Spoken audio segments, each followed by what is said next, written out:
That's called There Was a Time That Was Edgy. This is the Bennington Show.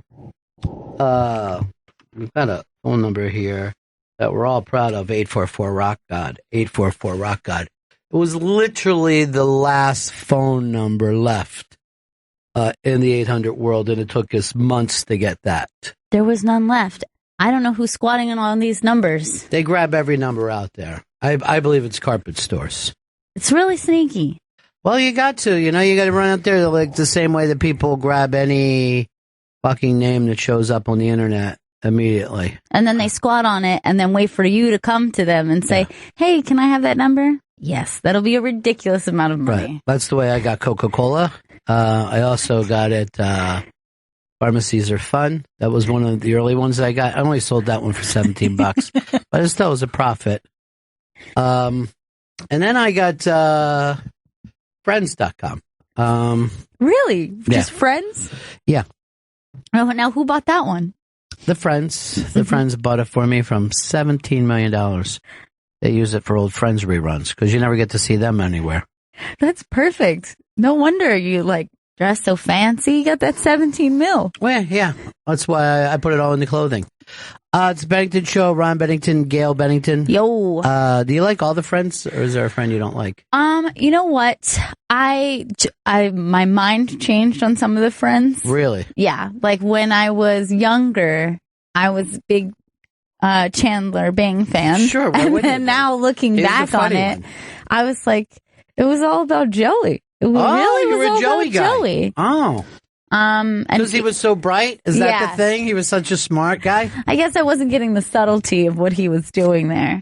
I think no matter where you go in the world, no matter what ethnic group you speak to, if you say, who's your least favorite friend? Everyone says David Swimmer. I know. He can't help it. It's not fair, though. It's just because he was the uncoolest friend. He was the whiniest friend, and, the fact that you keep fucking up with Jennifer Aniston. And I think you got to be Brad Pitt before you can fuck up with Jennifer Aniston. Exactly. That's probably it. I think, is Phoebe everyone's favorite female friend? Because she's my favorite. She's your favorite? I've had her on Unmasked before, so that always makes somebody my favorite. If they've done Unmasked, I'm just a gigantic fan of them from that point on. TJ Miller tomorrow. I think everybody's going to find that, fascinating. The stuff has already gotten out about how much he doesn't like Ricky Gervais. And someone wrote to me, hey, why didn't you stick up for Ricky Gervais? I go, why would I? You know what I mean? It's just like if someone said, hey, Ricky Gervais is great, I wouldn't go, well, what about this bad product? It's about their opinion. They're on Unmasked. I'm also not sure that would make you a great interviewer. Yeah, shut up. You don't know what you're talking about. Let me unmask you. Tell me the truth about you. I don't like that truth. Put that mask back on. The Deadpool is coming out this weekend, and it's an R-rated. It's an R-rated comic book movie. But here's as the kids say, "Dilly you" on it. In the comic books, I found out he's pansexual, which is kind of a new name for saying bisexual. But he isn't pansexual in the movie because they're trying to sell tickets. Now, pansexual, is that it's further than bisexual because... I don't think so. Oh, it's not? I don't think so. Because I thought that meant you also are open to any state of trans if the other person is trans in any way. You're also okay with that. Oh, I didn't know the bisexuals had a problem with that all that time. I thought bisexuals were just open to it. I think that's how it should be, but I could be wrong, but I think pan is trying to be even more so inclusive because they're saying there's more than just bi. There's not bi. There's more than that. I didn't think that I would get to a world where people thought that bisexuals weren't open to enough. Right. Maybe pan also means you're open to an orgy. Could be. Could be anything, really. I think pansexuals, their slogan is, we love hearts, not parts. I didn't know that were together with a marketing crew on that. That's fantastic. Famous pansexuals. Bernie Sanders. Okay. Pansexual. Hillary Clinton is a pansexual with kind of a voyeur thing. Okay. Donald Trump, just gay. And Mark Rubio abstains. Yeah. No. But likes to see his wife with other men. Right. That's a very specific. Yeah. What about Cruz? Cruz, I don't believe has any genitalia whatsoever. I think Cruz has some dried up, chafed skin where his genitalia should be. That makes a lot of sense. But here's the weird thing. He keeps a dog whistle there. Now, it's a different kind of dog whistle. It's not a whistle to call dogs in. It's a whistle that a dog can use. So it's a little more funner. Okay. They also teeth on it. So and that's why I think he's going to probably become president, because we've never had that before. And we're ready for someone outside the box. Yeah. Once he reveals that dog whistle, he's going to have America on his side. I was saying this about Hill Clinton. And Hill, they said, when she gave her speech after she lost New Hampshire, she just immediately took 3 Bernie Sanders things and said that they were hers and she was for them. I don't know what 3 things they were. I don't want to read the whole article, because I'm reading on a phone and I'm like, got it. But she just immediately starts saying, if you like the things that Bernie Sanders says, then I'm going to say them too. That's somebody, like, everyone bitches about the world of comedy and who stole what from who. But if you get into any other aspect of American culture, people just immediately do what the other guy does. Even like outside of comedy, if you're talking about the same premise of a TV show or movie, like maybe people will say like, that's kind of like that other thing. And then they won't bring it up again, and that thing can still have success. Yeah, The Voice is a fine example of people acting like The Voice rocks, American Idol blows. You're like, it's just American Idol with the chairs turning around. That's what fucking kept you from being happy all these years? The chairs didn't turn around? Here's the thing you don't understand. These chairs are going to turn around. Instead of just saying yes, there's a physical act in which the chairs turn around, and that will signify yes. This is what annoys me, though. Yeah, you have 4 chairs there. And the host, which I couldn't even tell you who it is. Is it Martin Landau? Is that who's hosting that show? I think it is. No, I think it was the guy that used to be in Times Square, Naked Cowboy. So the thing that bothers me about Naked Cowboy is that when 3 of the chairs turn around, let's say it was Joey Jojo was singing one of his hit songs. Uh-huh. And then 3 chairs turn around. He never yells out, 3 chairs for Joey, hip, hip. And I'm like, there's the fucking bit. It's right there. It's lying there for you. And I would even tell the other fucking people, I'm like, if you see 3 chairs turn around, you stay. Because I got a fucking line that's going to destroy. Now I've never watched the show. You're missing out on quite a bit. I've only seen clips where, the internet says, oh my God, you'll never believe what comes out of this person's mouth. Like we always were like, oh, this person isn't attractive. And for some reason we're shocked that would mean that I didn't know unattractive people could be a good singer. I don't know why people are shocked by that. But those are the only clips I've seen. What happens after the chairs? So the chairs turn. Yeah, the chairs turn around. And then what? They bring out ottomans. Those people can put their feet up immediately. Then they fight who wants to be on whose team. Okay. And then that person is your coach, producer. They stay with you over the course of the year. And then when the show is over, you don't get a record deal and no one sees you again. You're just another fucking karaoke singer. Are the chairs used again?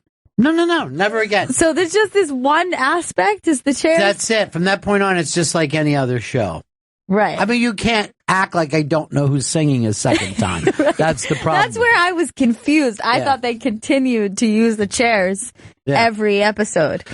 See, I had an idea for a show. I thought it would be great. It's kind of based on The Voice and kind of based on Hasidic Jews. But it would be... And it's kind of based on the Newlywed Game, where someone has to go in the other room. Now, the women come out, right? Okay. and there's just this giant sheet up, holes in the sheet. We all know the cock's coming through there.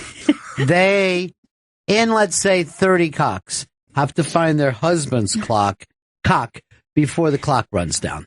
Okay, this is great because obviously there has to be intimacy. It could a lot of humor set up there. Like, is this the cock? Is it not the cock? Right. And then the host could always like, you just grabbed 10 wrong dicks. I think everybody would be going fucking crazy for this thing. I think it's great. Is there a way to reverse that idea for women? Have men guess women? Well, I guess you could do it with tits or ass. I mean, vagina. That's going to be difficult. Yeah, it'll be tough.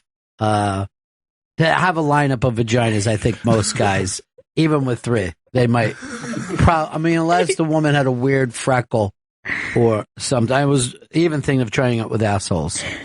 But none of these seem to be picking up any steam when I pitch them.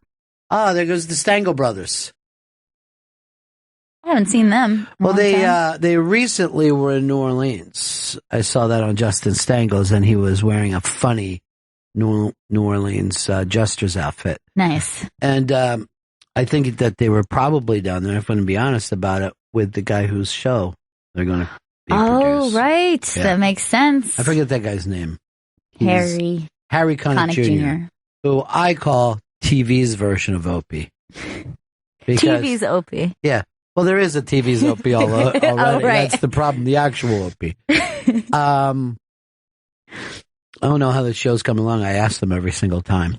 They're secretive about it? They're very secretive about it. I tried to give them my guess the cock before the clock runs out.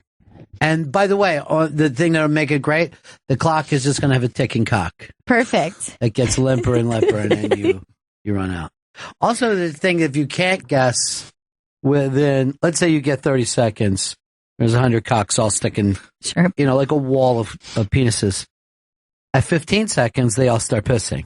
So you're now, you're trying to find while you're going through piss. I think this show is going to be gigantic. That's great because I like the kind of like double dare element. Yeah, it is a double dare thing because kids love any kind of golden shower stuff.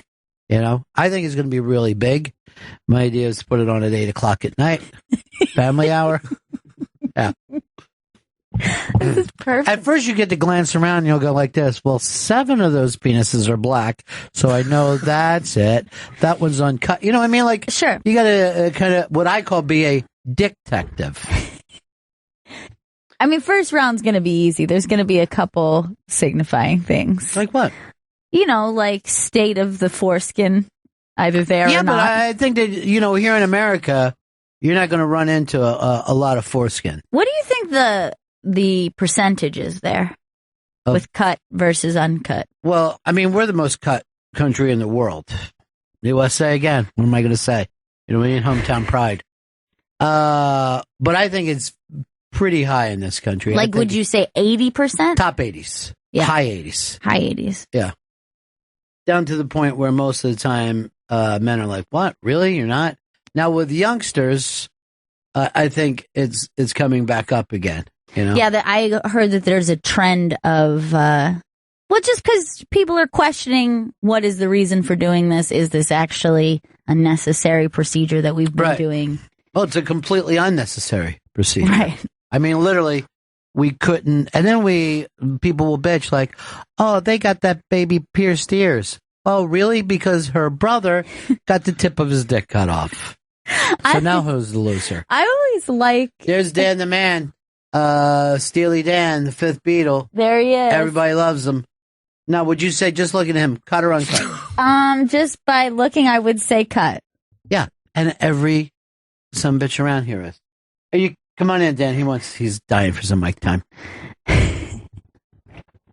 Come on in. Here he is, Steely Dan, fifth Beatle, Dandy Dan, the guitar man. Hey. Were you running? You no. Little brow. I don't really run ever. What if the cops were chasing you? In that scenario, am I like accused of something? Yes, you're accused of rape. That's where we are with you. Yeah, I'd run as fast as I possibly could. Wait for it. And you are guilty. You're not going to stop and say there's been a grave misunderstanding? No, that would probably be the smarter thing to do. Yeah. It's not like they can't find anyone now anyway, you know? Oh, they'll get you. Yeah, I have a phone. I always know you are by tracing your phone. We just had a quick guess on the state of your penis, and we all come up with it. You were a cut gentleman, not uncut. Shaka, Stan. Cut. Yeah! We move on to round two. It's a game that I was putting, and no one's going to believe this is improvised, but just started off a conversation. The game is basically find your husband's cock. There'll be 100 penises sticking through. Oh, wow. You've got 30 seconds to find your husband's cock. At 15 seconds, all the penises start peeing, and off you go. Last 5 seconds, your mouth has to be completely open. Now, the person who wins, the lady who wins, gets a toaster. Okay? That's good. Yeah, it's a great idea. Now, here's my question. Are there going to be any rules, things you can do, you can't do? Like, are you allowed to use all the senses to figure out? Smell, taste, is that what you're worrying about here? I guess not sound. Like sound? let me. You know, he's got a metal nut. Let me just shake these. Don't hear any jingling. Let's move on. But you're allowed to touch, obviously. Yeah, I'm not stopping you from doing anything. All right. I mean, this is seriously a pan show. All right, pansexual show. You know, some of it will even be for gays. You know, me come in and find your partner. Because I call it your partner. I don't say your husband or wife anymore. Fucking, you know, this is the 90s, okay? It's fucking grunge time. Yeah. That's why I'm wearing a flannel shirt right now. Next level. Yeah. And I know for a fact that Kurt Cobain will never die. What are you guys laughing at? What do you know? Nothing. What you know? I've been in a coma. Here's Dan. Dan, what's up, buddy? Not too much. Hey. Oh no! I thought you were talking to me. That's great, though. Do that every time. Here's Phone Dan. I love it. Hey, I'm Phone Dan, and I also have a clip cock. But Ronnie, I believe that your thing is that you just probably don't have a catchy name, and I got a catchy name for you. It's called Cock on the Clock. Ladies and gentlemen, get your timers ready for the lovely Cock on the Clock. You know, I'm going to say that name's come up immediately. In case you try to sue us when it starts, I have notes that Cock on the Clock is there. One of the thousands of names. Definitely. Yeah. I like the idea of a woman sneaking on the show and then afterwards saying, I'm not actually married. I don't know any of these cocks. I just wanted to run around grabbing cocks and then at 15 seconds have them all urinate on me because I'm pansexual. Is the goal to like pick your partner's cock before the urination happens? First of all, you don't pick a cock, you pick a nose. So be very careful. You're going to recognize the cock. It's up to you if it's before the urination happens or not. Is there any way to avoid the urination? Well, you find it quickly. Yeah, you got to be fast. You seem like you're not into this game. Like you're starting to poke holes in it. You know? No, I just want to clarify some things. Dream Destroyer.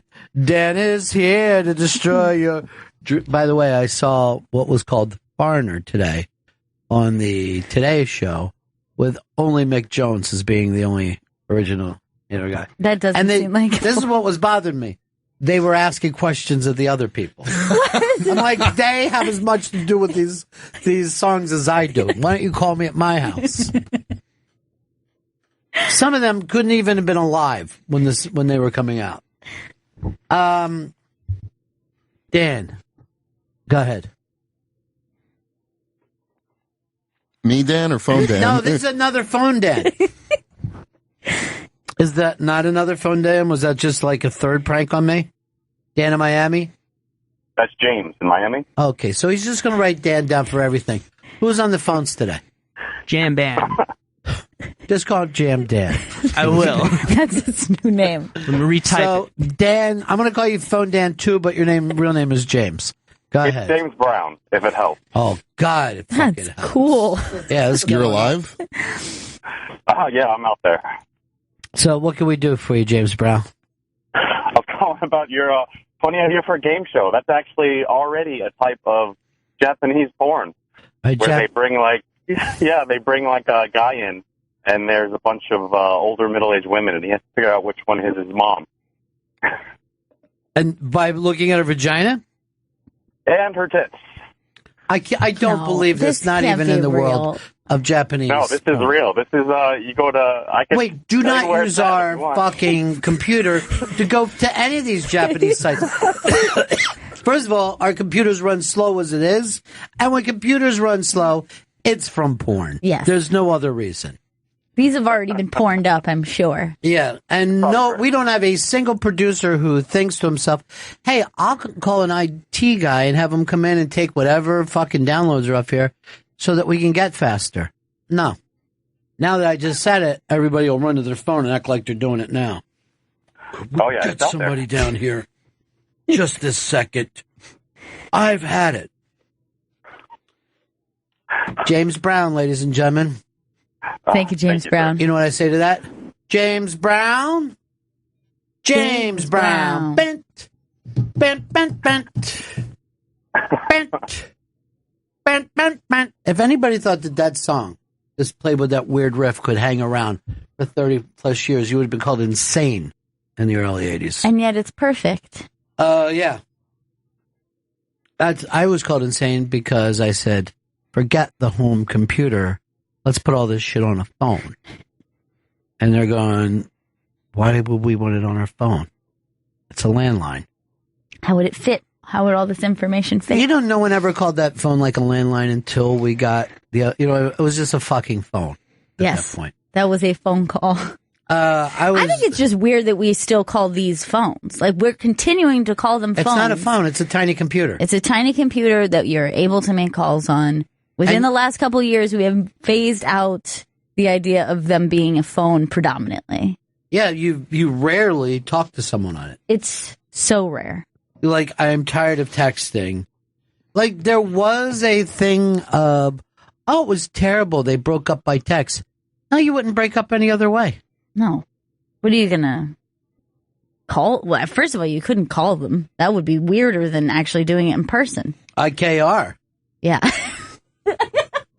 I just learned IKR. From your little cousin. My little cousin wrote IKR. We were discussing the Super Bowl. She was texting me mid Super Bowl, saying like, "Yeah, what's going on right now with the Panthers?" And I was like, "Yeah, I thought they were going to be like up by now." And then she's like, IKR. I had no idea what it meant. It took me a moment. You sat staring at it until you could finally figure it out because you were afraid to say what. At 10, what do you know that I don't? I don't know whether you were privy to this last night, but those two little cousins of yours were being babysat by an aunt. The mother couldn't reach them, and everyone decided in the family that they were either captured or dead, and they were freaking out.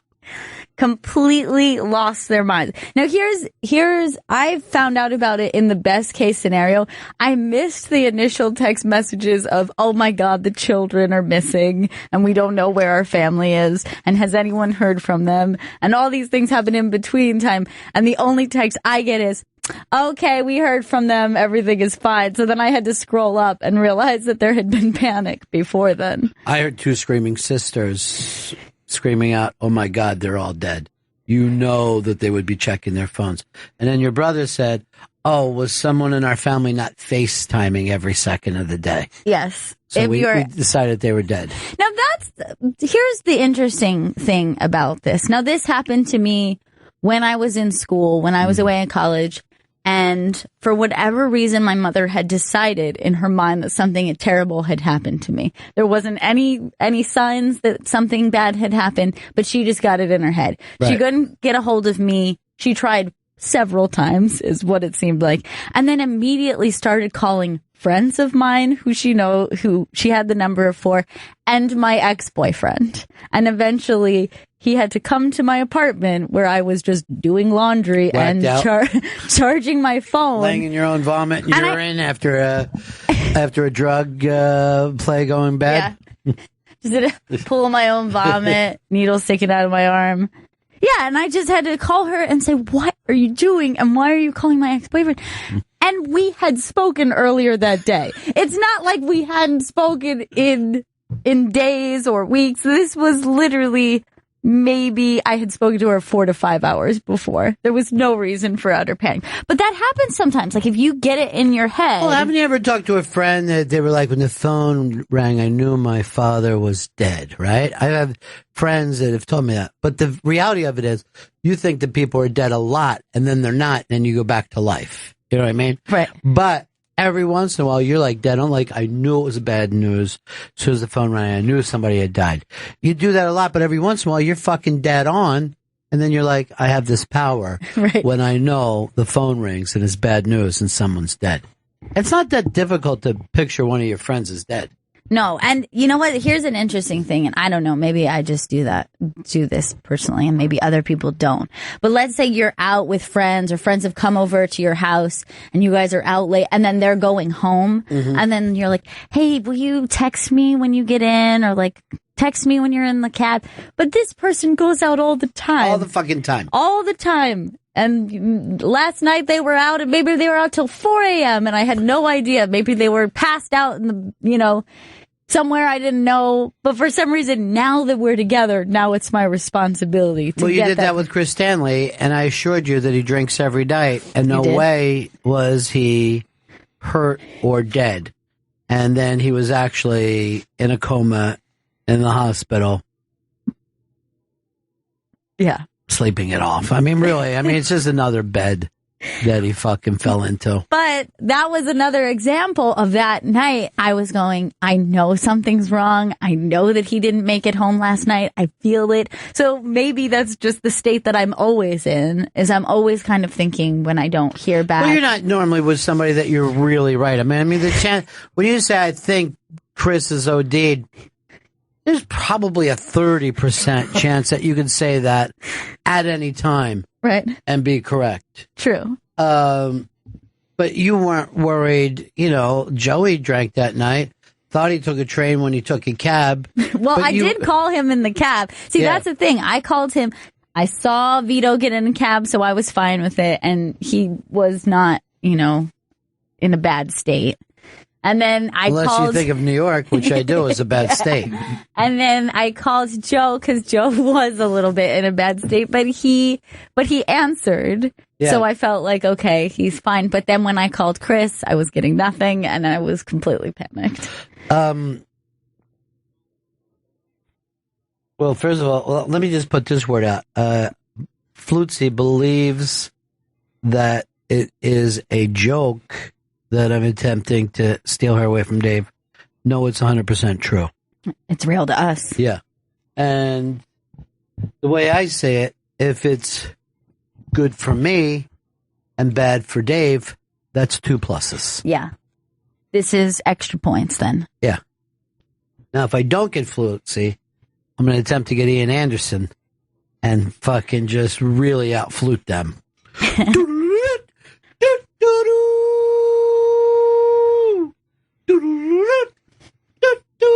That's got to be one of the most famous beginnings to any song. Even people that don't like Jethro Tull know that opening. Yes. Well, there's not many good flute solos, I feel, out there. Apparently, you don't hang around the modern jazz fucking thing. Oh, good. We've got because we don't know which one it is. I see our guys were scrambling to find. Garner in Maryland. How are you? Or Maryland, as some people say it. I think I have an improvement on your game. Instead of having a line of cocks, I'm thinking more of like a rock wall climbing thing of cocks. And that's how they climb up the... Then we're going to have to ask for people to stay hard. Maybe we get a Viagra thing. I kind of got to tell you the truth, Garner. I feel like I'm over this. You know what I mean? I don't worry about anyone stealing my ideas. I come up with 100 a day. Yeah. Every day. Hey, Garner, how do you say the name of the state that you live in? Maryland. See, I would never say Maryland. Yeah. I always say Merlin. Maryland. Yeah, I'm in Harford County. I'm north near Delaware, kind of. Where exactly?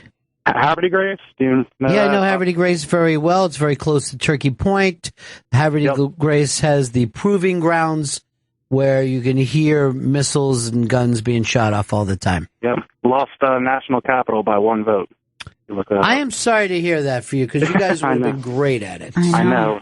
It's rough. And you know what? I mean, there was, when you're heading down, if you're not on the Acela, but the local that goes to D.C. from New York, and in the middle of the night, they stopped at Havre Grace, and I was going to jump off and have a smoke, and the guy said this, by the time you hit the platform, the train is going to restart. If you happen to live there and you want to take that train, you almost have to dive off while it's moving. Exactly. Garner, since you lost by 1 vote, you seem like a hell of a guy. We're going to send you into the Pretty Good Prize Closet. All right. Thank you. It's the Pretty Good Prize. It's the Pretty Good Prize Closet. We have pretty good prizes. It's the Pretty Good Prize. It's the Pretty Good Prize Closet. We have good prizes. Garner! What's up, buddy? Since you lost the vote by 1 person, you win the signed book, President Me, the America That's in My Head, signed by comedian Adam Carolla. Oh, that's great. Hey, Bill in Cleveland, how are you, my man? I'm good. I have a panic story. I was just starting my stand-up comedy career. It was my first gig out on the road. I show up to the comedy club. This is around 2005. And they're like, hey, Bill, your mom called. She wants to know if you're alive. That's not good. Yeah, the first impression they had of me is he has an overprotective mother that doesn't know where he is. And it was completely embarrassing. But luckily, the rest of the week was terrible, too. So, well, that's the beauty of it. There's Bill, I wanted to get your feedback on this. There's a piece up on the iBank written by a young comedian, and it's called How to Get Compliments. And it's basically that he'll station himself nonchalantly near the door as people are leaving. And, trying to fucking get. But the weird thing about that article, and I got to get the guy's name who did it. Eli Sayers? What's that? Eli Sayers. Sayers. I find that more embarrassing than any fart joke, and yet I think everyone has done it at some point. Right. Would you agree, Bill? Oh, absolutely, because you're waiting for not only compliments, but you're hoping to get some girls maybe, too. And as they all stream out and they're all on dates, and you're just like, well, this makes everything worse. Yeah, it makes it even worse. But it is, I think I know a guy who would wait till the waitress got back so that he could give the tip then. He wouldn't leave a tip because he wanted to get a thank you for the tip. And then you just nod at your head, yes? You're agreeing with that, or think that's a bad person? No, that's not good. Yeah. Well, because then that takes away the idea of the generosity of the tip. If all you're really waiting for is for that person to in turn give you something back. All right, then I'm not going to give out the name of the person who did it. But we all know it's Fez. I used to tease him about that, and he copped to it. He also liked to get a thank you as he left the door open. And let's face it, it's not heavy. It's not a big thing. No one owes you for that. Right. It's not that big of a favor. But a lot of people get very angry if they don't get a thank you for holding a 2-pound door open. That they weren't asked to do. All right, Bill, I just got a text from your mom. She said your line's busy. Are you okay? All right, I got to go. I got to give her a call. Yeah, get in touch with her. Take care, my friend. Bill in Cleveland, out on the road, his mom checked with the club to see that he got there okay. Oh, God, that's so uncomfortable. And it's like, that's you at work. That's like calling your place of work and checking in on you. That would be very uncomfortable. Was he like 21 or was he like 35? You had every opportunity to talk to him, Dan. I left him on the phone for 11 minutes. And the fucking second I hang up, you come running in here like it's after the Super Bowl and I'm Cam Newton and you could just yell out everything you want at me. Yeah, But that's do you what think happened. 21 is an acceptable age? You're still pretty young, you know. I think that's worse, to be honest. At 21, if that happened to me, I'd be more likely to be mortified and uncomfortable because you're too close to being a teenager. You're too close to your childhood. Where if that happened to you when you were 35, you'd be like, my mom's crazy. Let me get on the phone with her. Let me talk to her. Everything's fine. And you wouldn't have any reason to feel uncomfortable about it because you're able to distance yourself from them at that point. Well, I remember this was my mom still tells this story. When I was 5 years old, I started first grade. I was a walker to school. Had about, I don't know, half a mile or something like that to walk.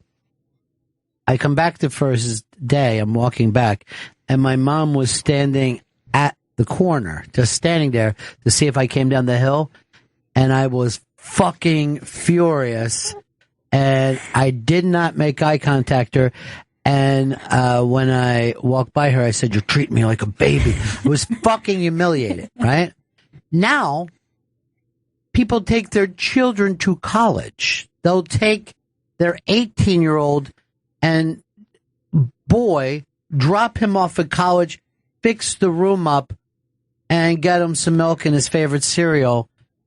I guarantee you people weren't doing that in the 50s and the 60s. It's very uncomfortable. When I went to college, I couldn't believe the amount of parents who were there that day and the amount of parents, particularly with male children, with their male kids and mothers unpacking their suitcase, putting their underwear in their drawer. And I'm like, oh my God, this is so weird. I thought it was the weirdest thing. Here's Patrick, Orange County. Hey, Patrick. Hey, Ron. How's it going, guys? Nice to talk to you. Listen, I found this thing on. I hope they brought it up for you. I found this thing on Vulture. It's the 100 jokes that shaped comedy, and it's a really interesting list. They've put together, going back to, I think the earliest one is 1906, and they put together jokes that it's really cool too because it brings history into comedy and it gives it a sort of relevance. They give you the background of jokes and the comedy and basically, stuff you said. I've heard you say about music, how you wouldn't have Bob Newhart if you didn't have one I'd never heard of, Cohen on the Telephone in 1913. He was basically doing the Bob Newhart kind of stuff, but it was early on. And so, you would. Yeah, but did Newhart see him do that? Was Newhart aware of that bit? No, that I don't know, just from what they include on here. But it's just talking about how this was like a vaudeville monologue that became big, and so it was well known. So Newhart might have known about it. Not that he's lifting or stealing; it's just would be the idea of these jokes. It's how they developed, and it's the history of comedy and what rose to the top through the years, which then created like the next thing to stand on. Some of them, as you go through it, they say it's 100 jokes, but if you find the list and you look through it, lots of times I think they're just bringing up the performers rather than the best joke. But one of the jokes that I agreed with and first came to mind when I thought about historic jokes was if they got the list, it's 1937, and they bring up Henny Youngman, and they bring up the "Take My Wife, Please" joke. And I think that's spot on because historically, even today, you could make that joke. Now it's become kind of a cliche. It's what you would say for a hack joke. Mm-hmm. But you're talking 60, 70 years now. People still recognize that joke today. Well, yeah, but see, here's the thing. When the joke works when you say something, right? You're talking and you act like you're giving an example and you say, "Take my wife, please." Right? And there's a joke. But Henny, and I didn't see him until he was older, in the middle of the show would just go, "Take my wife, please." And people would just applaud on the reference point that that's his thing. It was the strangest thing I've ever saw in my life. Bizarre. And I was waiting for him to set it up in some manner, but it wasn't there at all.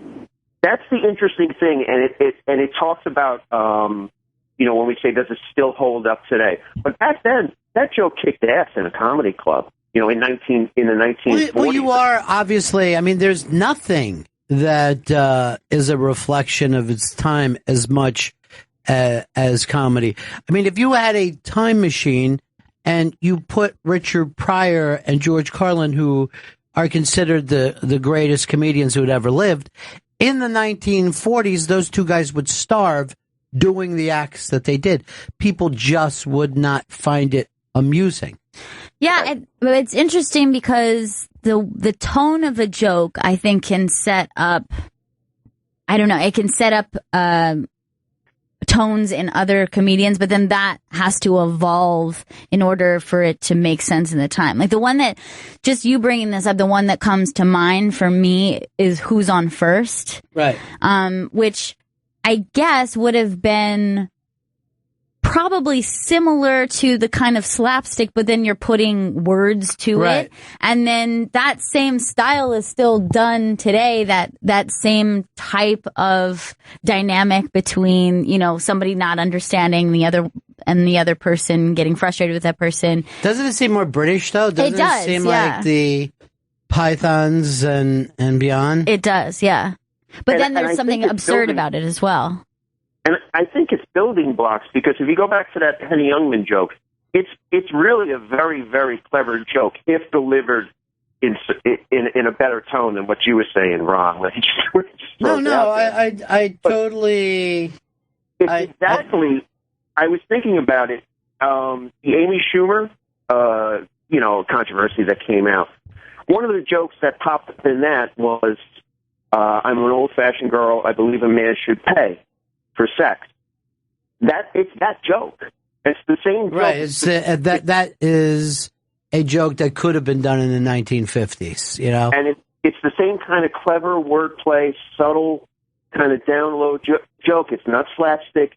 So you could say like that sort of joke that Youngman was making that started with that kind of created that, okay, we don't need a pie in the face anymore. We don't need yelling. We don't need, But again, I think a lot of that has to do. I end up literally talking with T.J. Miller about this, about slapstick, is that I really think that those kind of pratfalls were funny because if they happened to you in real life back then, you didn't have the kind of hospitalization and people would laugh at the nervousness. And that's why people laugh today at rape jokes or pedophile jokes, because they're fucking frightened that it'll happen to them or a family member. You know, you're just basically laughing at the fucking slasher in a slasher film, Yeah. And what happens when you laugh is really being taken by surprise. And so that element is so important. Sometimes the thing that you don't expect someone to say is oftentimes a taboo thing because you have to be taken by surprise in order for it to catch you off guard and laugh. All right, let me ask you this, though. Do you think pre-television there was as much pranking that went on, or was that a thing of candid camera first? Because candid camera, if you look at any show today, they haven't really moved it further ahead, and yet it's still funny. It's still, I mean, you look at Impractical Jokers, and you're going to end up laughing, right? Because someone is fucking fooled. There was just no audience for it pre-television, so pranking was exclusively, like you wouldn't see pranking in a theater or on vaudeville. Or, I guess slapstick is essentially, or I think it would probably clowns. It would just be you and your brother when you fucked with him when you got home. All right, thanks, Patrick. Appreciate it, buddy. But like clowns or jesters or were they mimes, ever funny? Like I feel like perhaps they played a joke on an audience member, but I don't know if that would have been something that you would have done in your home, like, pie in the face, or you thought this was going to happen and then this happened instead. I don't know if that would have been a type of sense of humor that would have existed without that over-the-top kind of character doing it in front of an audience. Do you notice that you've never seen anyone attempt to run when the pie in the face was coming. They just stand and take it. And when they get hit in the face, they're just standing there just and blinking. let it drip down. It's literally like they have to be in on it for this fucking bit to work. Right. Because if you just move and you get it on the ear, it's not all that funny. He got some pie on his ear. Hey, Matt, in North Carolina. Yeah, I'm here. Yeah. How's the Panthers? Panthers? Yeah. Oh, I don't even know, man. It was pretty defeating for us. You know, Sure. I mean, literally, emotionally, it was rough. But you know, that's the way it goes. I'm convinced the whole thing's rigged. So whatever. See, that's what happens when you lose. I've never won something. I think it's rigged. I think they let our team win. Do you guys think you'll ever be back, or you just feel like you are just a one-shot Johnny? Oh no, man. I mean, he's 26. He's young. Cam's got a great team.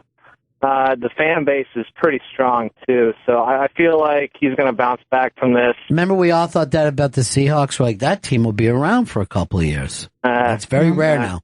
Yeah, we thought it about the Packers. We thought it about the Saints. You get that one shot. You better get it in this world. Yeah. And the thing that Cam is young until his knee gets hurt. Yeah. And then he ain't young anymore.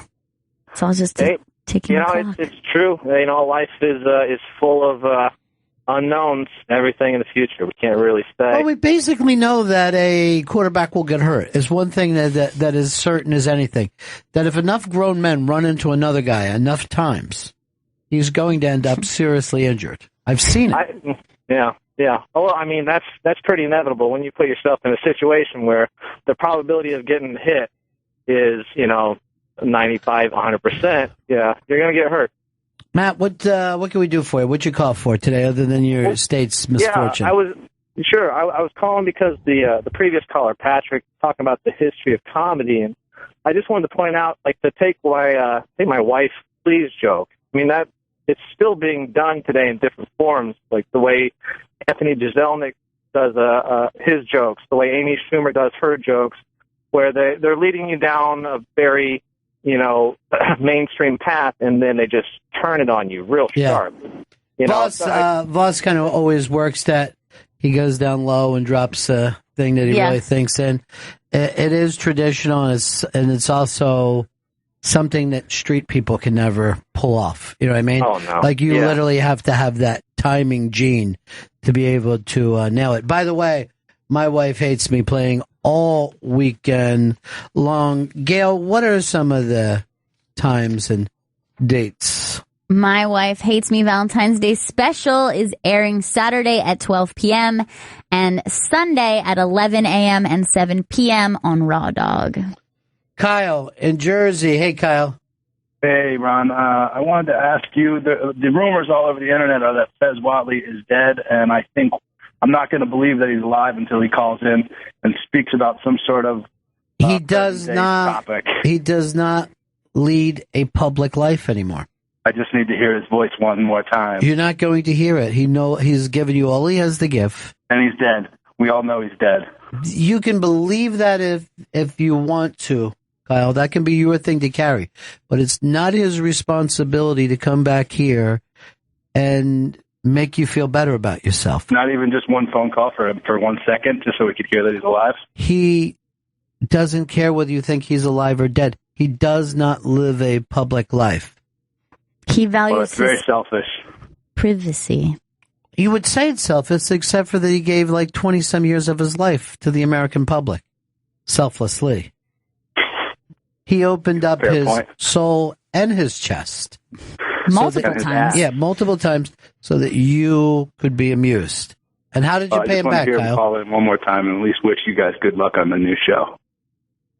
It's no longer a new show. He wished us good luck before he rode off into the sunset on a dolphin. I'm going to believe that he's dead then. Good. Believe that he's dead. Believe God is dead. Both are a matter of faith, my friend. Both are a matter of faith. All right, bye, Ron. But a faithless person, by the way, here's the only thing that annoys me about Kyle. It's not that he asked that question. He's free to do that anytime. But that he hit it under a different subject. You know what I mean? Yeah. And there is no rumor going around on the internet because, I'm sure I would have gotten a lot more calls or emails from people. I have people ask me all the time if he's okay. You can just say that that's what you want to ask. But by the way, Kyle. you know what I say to him? No, he's not okay. He's dealing with health problems. And then they have nothing to say. It's like Big J the other day. I just want to know that he's great. Well, he's not great, Jay. You going to do anything about it? It's the truth. But we're working to get him great. Privately. Privately, because he doesn't live a public life. He lives a private life. I live a private life, but on the radio. So don't tell anybody about his life. That's please. right. My private demons and my public humiliation. Why? The love I give back to you. Love. What do I ask for? Slight mouth breathing as the show goes on. That's all I care about. Steely Dan, would you say that you live a public or private life? At this point, pretty private, you know. Would you like to live a more public life? Would you be I willing? kind of said when I was younger, I never want to be famous. That was something I always thought. Well, here's what I'm going to bring up. Everybody already knows that your penis is cut. So that's not So private. why not do porn now? We already know. Do you think that would be lucrative for me? I'm sure it would be. I'm sure that you would make hundreds of dollars doing porn. Equal to the salary of a Sirius XM entry-level employee? See, that's the kind of humor that holds up at all times. You know what I mean? Now, there's people out there with no job. Right. And you want them to feel sorry for you. No, I'm not. It was all about, understanding the benefits of a porn career. But here's the deal. You're feeling sorry for yourself today in your nice sweater. I'm sure there's somebody out there burned over 100% of their body. And they're like, what the fuck does Dan got to bitch about? You know? I mean, you feel bad for yourself that you were born with bad eyesight, right? That bothers you that you're wearing glasses. Yeah, I've only been wearing glasses for like 2 or 3 years. Well, so. as long as I've known you, because I remember when they said, Dan's going to be helping out your show. And I go, who's Dan? They go, Four Eyes. Everybody around here calls you Four Eyes. I deserve it. Yeah. I think I'm the only one in the room with glasses. So. But here's the thing. You have 4 eyes. There's some people with 0 eyes. What do you think is better? I'd rather have more eyes than less. You're More Eyes. If you were an Indian, your name would be More Eyes. By the way, a couple hot chicks walking around. You gotta lay your shit down on them. How'd you make out with that girl the other day I hooked you up with? What was this her name again? That was in here. Which one? Exactly. I think it was Esther Brooke. Hoffman Howard. Oh, no, it was Brooke. You're right. Esther Hoffman Howard was from the movie Stars Born. I guess we say hi to each other in the hallway, but nothing further. Sounds like plenty, dude. Ooh. That seems like you're getting it done. That's the start. Yeah, you weren't saying an hi. uphill battle for sure. You weren't saying hi before that. That's true. Why do you feel like it's an uphill battle? It's tough, you know. But why do you even see it as a battle? Okay. Yeah, that's probably not the right way to put it. Yeah, But. I mean, a battle means that there's going to be fighting going on, Don't scratching, fight her. trying to stop you from doing what you want to do. What you're trying to do is that eternal dance, my friend, the office seduction, okay? And it is on right now. Enjoy Is it on? Like, yes, if you want it to be. sure, why not? It's not going to come to you, all right? Right. So what's the next step, Ron? Oh, come on, do you really feel that way? No. Where are you from originally? New Jersey. Okay, you got that Jersey thing going, right? That fucking Springsteen, you know what I mean? That Bon Jovi, Danny DeVito swagger that everybody fucking digs all over the country. You know, you're a Jersey guy, all right? Yeah. And where's she from? What did she say? Oh, God. That was Long Island, right? Yeah. Mm-hmm. And what is she? Billy Joel. Yeah. Baldwin Brothers. Seinfeld. Rosie, right? Right. See what you got to do here? You got to meet halfway. And where's halfway? Here. Money making Manhattan, right? New York, concrete jungle where dreams are made of. All right? So what are you going to do to make that fucking turn out? To turn that shit out? I'm gonna have to come up with something. I got Ron. There's no There's no plan moving forward right now. But here's the fucking deal, dude. You are the plan. You know what I'm saying? You're the fucking prize. You're the pot of gold at the end of the fucking rainbow, right? Yeah. When you think of rainbow, what do you think of? Gay pride, right? I was going to. But here's the thing. Yeah. You fucking take her to the gay pride parade. I actually went to that in Manhattan. It was interesting. By the way, I told Fez that Jeffrey Gurian is playing gay pride at Stonewall. Yeah. And then Fez texts back to me. I would expect those slots to go to gay comedians. Right? And then he said, that's normally for drag queens. And I'm like, you're even trying to put the Republican Party on this. He's going to have to wait his turn. They asked him. He's going to go down there. I can't imagine. I mean, that's the craziest day that there is. And it's the center of the craziest day. How's he going to do stand-up to those people? I was really surprised when he said that he was going to be...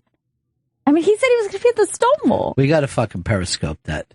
I can't imagine the by the way, I material. just saw Sandra Bernhard walk by. Yeah. Another gentleman going the other way, and I watched him do the New York look back to see her butt. What? Yeah, I saw it happen right here in our hallway. Oh, my goodness. Dan, you should run out there and slug that guy. Here's one thing women like to see you do. Slug other guys in front of them. Oh, my God. Do we It's so love hot. it? I'm not like a fighter, though. Well, how would you describe yourself? What's fun about you, Dan? You're going to get Brooke. Funny. Not that funny, but kind of funny. You were the funny guy in your crowd? Yeah, definitely. No, it was the crowd. Was it just you? Was there no one else there? There were others. What is some of the funny stuff that you do around your friends? What do you do?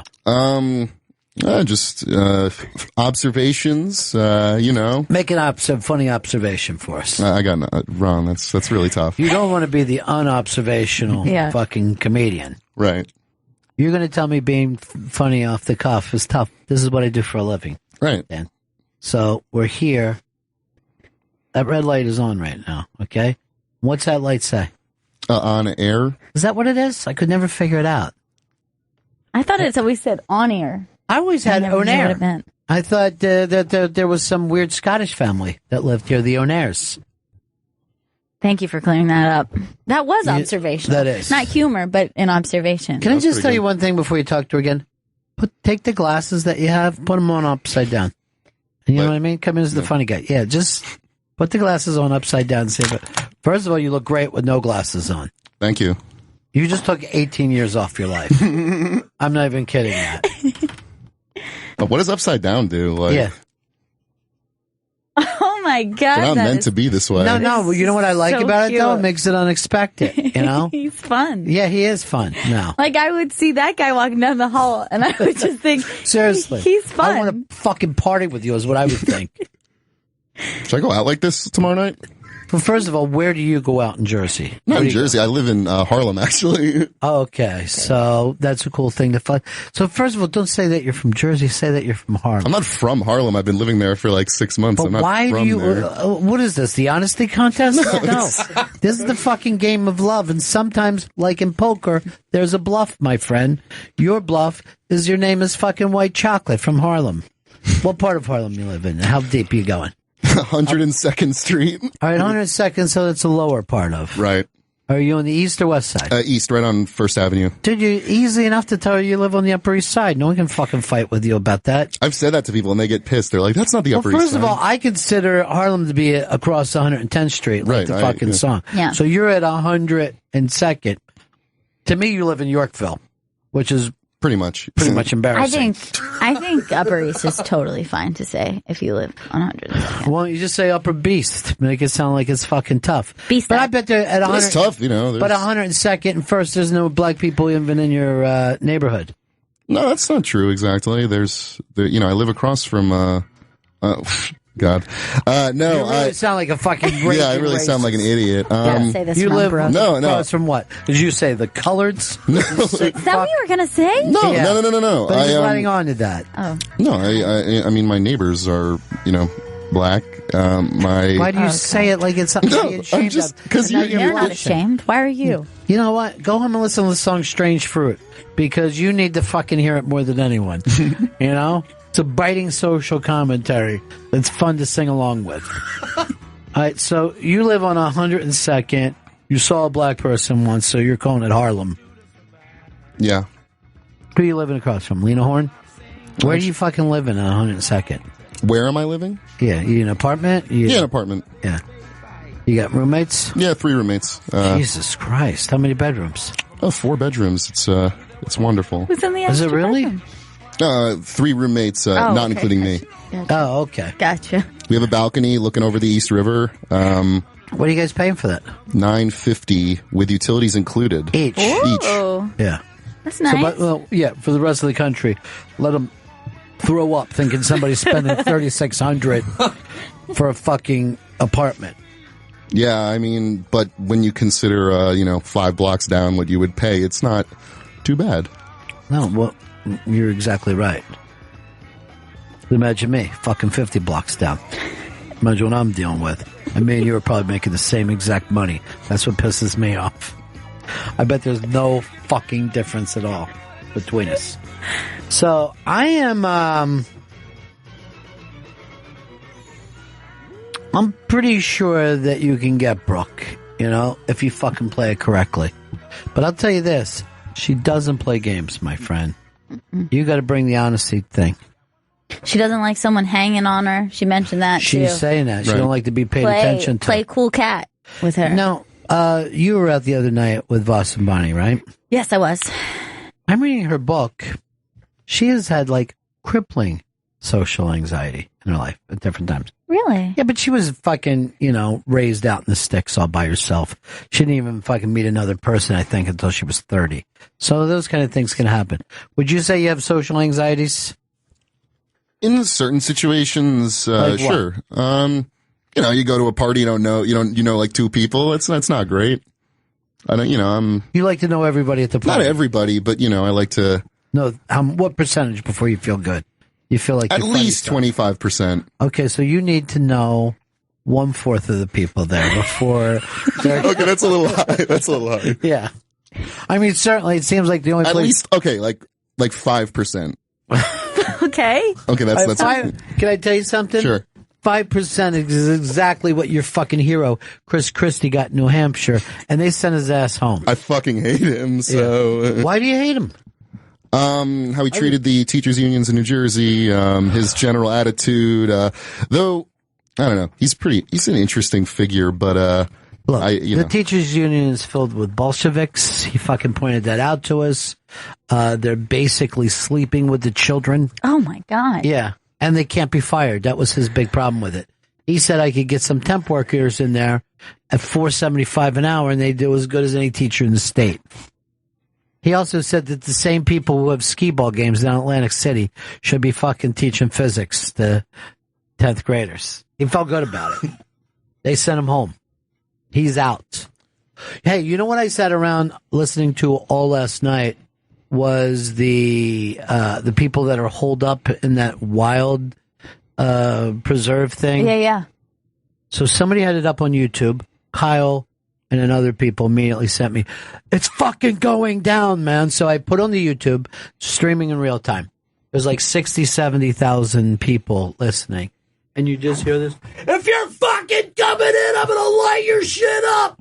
Fuck you! Come on, man. I'm like, this is it. Oh. It's fucking happening. I'm going to hear a gunfight.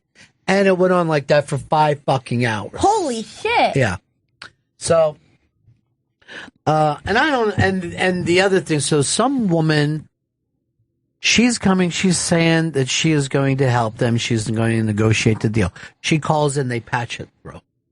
She's a fucking assemblywoman from Nevada. I don't know why she thinks that the federal fucking Bureau of Investigation wants to talk to an assemblywoman from Nevada. I'm fucking yelling at my computer. What? We couldn't get the fucking mayor of Kennett Square to go running out with enough mushrooms to feed everyone? So all night long I'm hearing this, I'm gonna fucking blow your shit away! I'm fucking willing to die here! And then they would go like this. Let's take a prayer break. Lord, have us run the evil people out of the United States of America, have us reign over them, and and then back to, fuck you! Anyone coming through that fucking door's getting lit up! And I'm like, it's happening! And then it wouldn't happen again. But that went on like that for hours. Hours and hours and hours and hours. And then as you were like reading, you had some people that were very much on their side, but a lot of people that were just there for a bloodbath. They're just like, please let this end in some sort of exciting way and let me watch it live. I think the woman's name is Michelle Fiora. Look her up. She's this very large-breasted woman from Nevada who just do the images of her. I don't want to read an article about her, but seems like she never poses without a gun. She's got to look just how this is her running for stuff. And it's all about, she's a gunslinger. Oh my God. She's great. First of all, she's great. Nobody cared about her whatsoever. This is incredible. Just the image that we're looking of Michelle Fiore, 2016, walk the talk with two 6-shooters on each hip. People love her in Nevada, but it doesn't mean the FBI is going to be there for it all. And she is very large breasted. Everyone cares about you. Everyone cares. And the people were like, well, then where are they? Where are the Americans that we did this for? They felt like really like no one cares about them. They've been locked in this fucking place, just surrounded since January. And like, they would say, there's Black Hawks over top. I'm going to fucking shoot, and they were just so paranoid and weird. And the FBI is just fucking with them because every time they would start to pray, you would just hear that, come out now, just to fuck up their prayer because the FBI is listening to this thing. Right. And I'm just like, please let somebody accidentally shoot.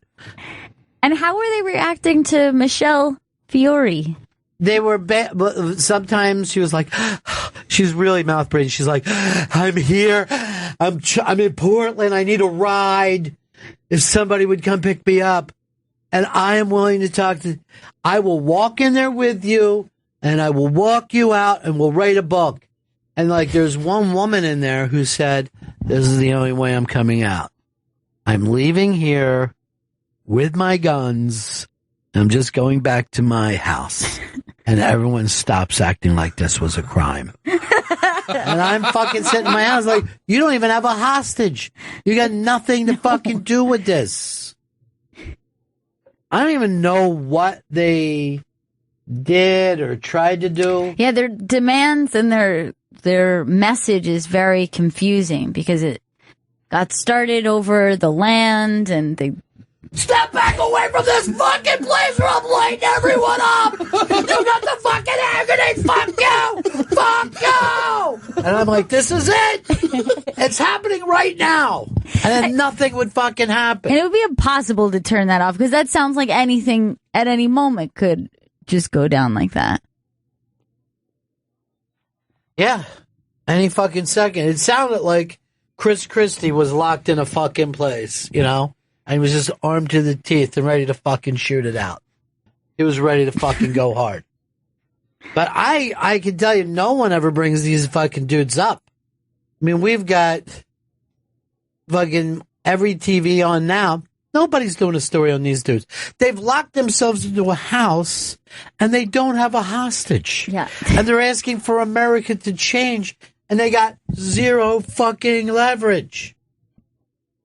Yeah, I feel like there was like a 2-3 day period where they were covering it. And then I honestly think their message was too confusing for people to get a handle of. And then they just moved on. I think, and I'm not, all right, see, go back to the other one that you had, who was arrested, what's his name, Cliven Bundy? Cliven, he was one of the people that they were saying they would walk out with him and Michelle Fiore. And they fucking busted that Clive Bundy the second he got off a plane. Like, they're not fucking negotiating shit. Because you got zero leverage. You got to hold a fucking baby up in the window to make anyone think like, hey, calm down. And you just hear the FBI, we're not going to meet any of your demands. None. and they're like, all we want is Michelle Fiore. She can't come in. We don't care. Doesn't mean anything to us. And they just constantly think they're going to be attacked at any moment. I think the FBI was like doing that to them just to fucking have fun. Yeah, just to get in their heads about it. Yeah, it was working. It was working at my house. I was fucking falling for it. But this woman was like, we're not leaving here unless I can just take my guns out to my car, fill it up with gas, drive back to my house. And everyone goes away and just stops like none of this ever happened. Because we know the Constitution and you don't. And Michelle Fiore is like, it'll be fine. We're going to pick you up, take you to the jail. You'll go to courts, and we'll write a book about it. A really fun book, and everybody's going to make money. She's like, none of that's going to happen. And her husband would just come over. What the fuck is she saying now? Because they're coming in any second. Tear gas is just like shooting at us. If I fucking smell any tear gas, I'm taking all you fuckers out with me. And I'm like, oh shit, I'm just sitting next to the computer. And it was fucking Kyle that did this to me. Because I'm like, when I first turned it on, I'm like, this isn't going to happen. Right. But then as every fucking minute, I'm like, we're going to fucking have a shootout. I'm just going to hear a crazy shootout. I'm just treating it like a movie, but like my parents would talk how radio used to be, you know? We would sit around the radio and listen to it. It was better than TV. How come you don't listen to the radio now? I don't know. I just would rather look at a TV. But I finally remember radio. Because there's not radio stories on. There are. No one gives a shit. They still exist? Yeah. On a dark and rainy night, the shadow walked down the stairs into the main bathroom, dropped his trousers, and took a hefty shit. I cherish this time together with my family. These are the bathroom stories of the shadow. He shits anywhere he wants, sometimes stopping to piss. I think that's the kind of stories. Most of the stuff they listen to is very shit and piss-based. Oh, that was the time. You know, it's a different time. Oh, yeah. Back then, people loved to hear stories about shitting and pissing. Today, it's jizz this and jizz that. Well, you know, you grew up in Minnesota on the plains. I'm sure you had the same thing. Oh, yeah, so much piss. Jizz. But you said that you used to just sit around and listen to NPR radio stories? Oh, yeah. Yeah, we have our own NPR called MPR. Is that right? Yep. And then Garrison Keillor, huge there in Minnesota. How far is he from where you grew up? The theater that he would broadcast from is about a 10-minute drive from where I grew up. Oh, that's cool. Yeah. Pretty dope. Have you ever seen him perform? No, but I did see him at the Minnesota State Fair once. Getting a corn dog. You could throw fucking balls at something and he would drop into a tank? Yeah. I saw him, it was there used to be a little club on Park Avenue, I couldn't remember, but Broadway people would go there and sing at a piano bar, and, you know, it was expensive. So Garrison Keillor was there, and I go, I've never seen him. Here's a chance to see him. The place only seats about 100. So we went out, and he would just it was just him and a piano player, and he'd be talking about this for a while. This is a song that I wrote many, many years ago about some footwear that I had picked up in the Great Plains and something that gave me quite a bit of excitement when I brought it home. It's called Patent Leather Red Loafers. I think you're going to like it. Patent Leather Red Loafers. You put them on your feet. My patent leather red loafers. And I was just fucking sitting there going, how's this a song? I go, if I fucking got up and did this, people would throw a net over me. And the whole night went on like that. Sometimes late at night, I'd go down and find my favorite butter dish where I'd keep my butter. There'd be, it'd be creamy and sweet. Put it on bread or a biscuit. I wrote a song about it. It's called Butter Dish. Hope you like it. Butter dish, that's where we keep the butter. Butter dish. And I was looking around at everyone else going, does anyone else think this is fucking crazy? Like every song that he wrote, there was never another song like this in the world. I didn't fucking, I was like a mystery to me. He has a great voice, though. It's a wonderful voice. It's fantastic. I just wish he had deeper thoughts than the thoughts that he brought out that night. This is a song about the little thing that keeps the glasses from pinching down your nose. You always notice these little things that we were all supposed to go, oh, yeah, that's right. Look at that giant cruise ship. I think it left New York and made it as far as Passaic after being splashed around in the ocean. They said it was just turning around like a top out there in the middle of the ocean. Oh, God. But if you see those things, it's like if you were at sea but in government housing. You know what I mean? Yeah. It's like you just were at the beginning of Queens where there's government housing is exactly, yeah. But you're out at sea like that. Well, they're so massive. It's hard. I mean, I've never taken a cruise, so it was shocking to me the first time I saw a cruise ship up close, which I actually saw from the water because I was jet skiing and we had to, you remember you were there, and so we had to like pass in front of the cruise ship, and it was like the most terrifying thing to be like, because it was so massive. It was so incredibly massive, and it just looked like this skyscraper on its side. It was so bizarre, and it really freaked me out. I never realized how big they were. Like, even when you see them off in a distance, of course, you're not going to get that perspective. But I guess a lot of people like cruises. I can't imagine. I can't imagine doing it. It felt like Waterworld. Remember when the jet skis were all going around the cruise ship in Waterworld? Oh, do I remember? Yeah. You imagine that somebody was just writing up Waterworld going, this is going to be great. Okay, he drinks his pee. Oh, God. Opening credits. And then evolution is happening. He's growing a gill behind his ears. Yet he still has lungs and a nose. Was it all salt water? Or was there some fresh water? It was brackish. It was salty and brackish, I believe, which is why he had to drink his own pee. Yeah, he could not drink the salt water, but then there was that island where there was going to be fresh water and horses. Right. That's what they were looking for. I don't know why everyone didn't find it. You know? It's just tiny, I guess. Or how long you could float, hoping that your gasoline would hold out. And I'm guessing that would have been that would be like Mount Everest or something, right? Yeah. Because it would have had to have been a very tall mountain. Yeah. Seems like we could have, maybe there was a couple of those if we really looked for them. Well, I mean, Waterworld is just the opposite, but the same story of the Mad Max movies. You know what I mean? Which would you rather live in, though, if you had to live in a post-apocalyptic? Well, is there a gun there? Yeah. Then I take it, shoot myself in the head. That's what I would do. But I'll do the same thing if my plane is delayed. I'll just say, because I do think that is why they don't let you take guns on an airplane. Because everybody will just stick a gun in their mouth. Right. Do your impression of suicide with a gun.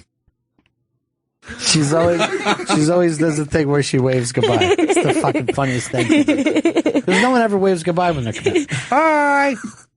With a big old smile on my face. I think that might be maybe that part is taken from Boogie Nights, like that moment where he has the grin on his face when he sticks the gun in his mouth is a very eerie moment. But the wave makes it. To me, that signified that the 1970s were over, the fun was gone, and the shitty 1980s were starting. You know, we were going to go from film to videotape. It was actually on last night, Boogie Nights, and I watched up until just before the 80s. I was like, I'm just watching Happy's version of Boogie Nights. Smart. Where everyone's happy, and he's a big, bright, shining star, and everyone has lots of money, and no one's dead or raped or on drugs or anything terrible. Does anyone go like this? Stupid. Fucking idiot. A fucking idiot, fucking idiot, fucking idiot. He's so great. How's he doing now? Nobody Only tell me good news. How's Good. Philip Seymour Hoffman? He's doing good. Yeah. I haven't seen any movies in a while. Is he making anything? He's taking a break. Oh, he's taking a break. Was he Yeah. doing theater? Yeah, but not in New York. He's where? Paris. I'm going to Paris. That's oddly enough. I'd like to go see Did him. I say Paris? I meant London. He's doing theater in London. Well, that's part of my whole thing. I'm going to Paris. I'm going to London. I'm going to stop by and see Philip Seymour Hoffman. It's really underground stuff, though, so I doubt you'll be able to even find it. I don't know. I have some hip friends, you know? I keep up with the news. I know what's happening out there. Don't call me retardo, son. I know what that means. Don't call me retardo. Look, there's Reverend Al. He hasn't eaten anything since 1994. Just soup. He hasn't fucking eaten a thing since Biggie got killed. That was the last day he could hold any He food was so down. upset. Yeah. Just soup, though. He still does soup. He's the only reverend I know that never had his own church. That's like me just calling myself fucking Captain Bennington. What are you captain of? A ship? Not exactly. Plane? Nope. Just a captain. Just a captain who walks around places. Captain among men. We should just in the future, just name children Captain, Senator. Preacher. Preacher man. Preacher, I think, is a good name for a kid. Preacher. Preacher. Let me look that up in the book, and I'll tell you whether you can do it or not. Let's see. Sodomy. Be here in the back of the Bible. Nope, can't do it. What? There was a, this is very funny. Remember I said I saw Henny Youngman before, and he had done this joke. He says his brother-in-law was a lawyer, and a good one. And he said that Henny said that he had been arrested for sodomy, and his brother-in-law had worked it down till it was just walking too close. And I thought it was one of the funniest jokes I ever heard in my life. Hey, we got a break here. Back. Bennington. Welcome back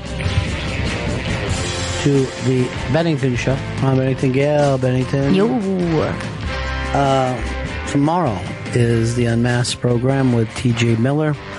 Also, over the weekend, it's a little version of My Wife Hates Me, Valentine's Day special, hosted by myself, Saturday, 12 o'clock, Sunday, 11 a.m., and 7 p.m. on Raw Diggity. I'm going to be listening to those. You should. I definitely know I'm going to be listening to the Sunday 7 p.m. and most likely Saturday noon p.m. So you're gonna listen twice. Yeah, at least 2 of 3 times. Well, it's a romantic weekend. I think there's nothing more important than holidays created by card companies.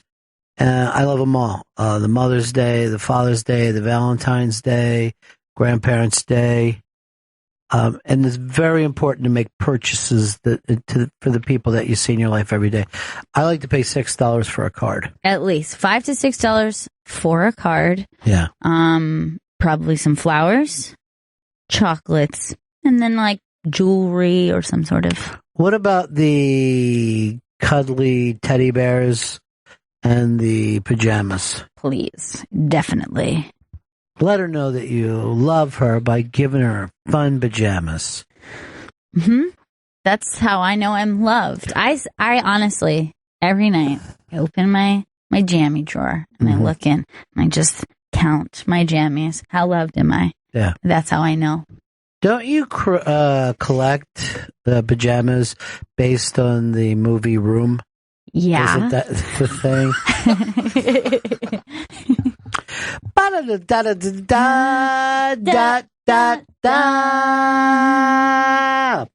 Delaware has apologized for slavery. I believe it might have been the first state to do though. But here's the interesting thing. Do you know when they ended slavery in Delaware? 1983.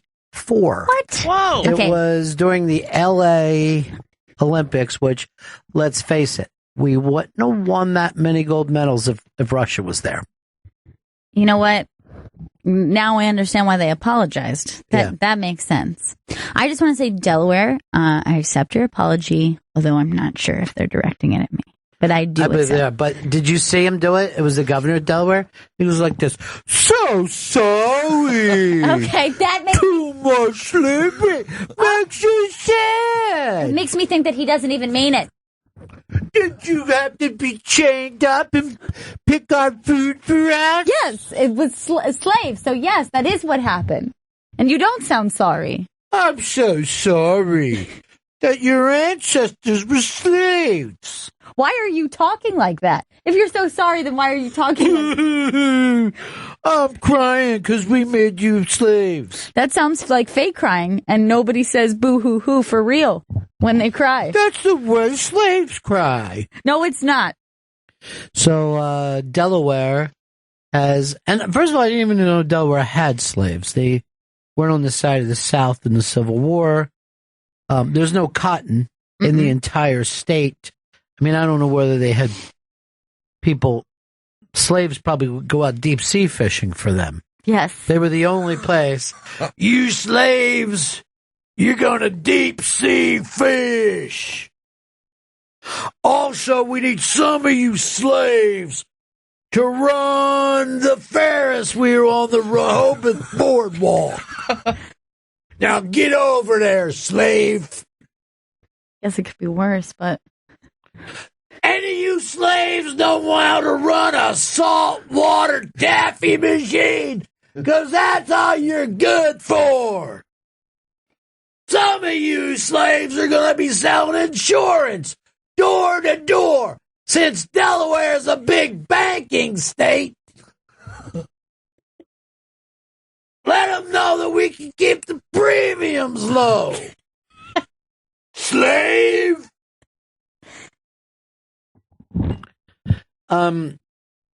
Joe Biden's family were slave people, and they used to have slaves work in their sub shop. You slaves, put together some sandwiches. Italian meats and cheeses. That's what you slaves are good for. Hate Delaware. I mean, it's Delaware. What are you going to fucking have a slave do there? Maybe they had... I really don't know. I would be shocked to... Some of you slaves will be working as bartenders in the Stone Balloon. Some of you taking tickets. Some of you slaves will be going to the University of Delaware and teaching courses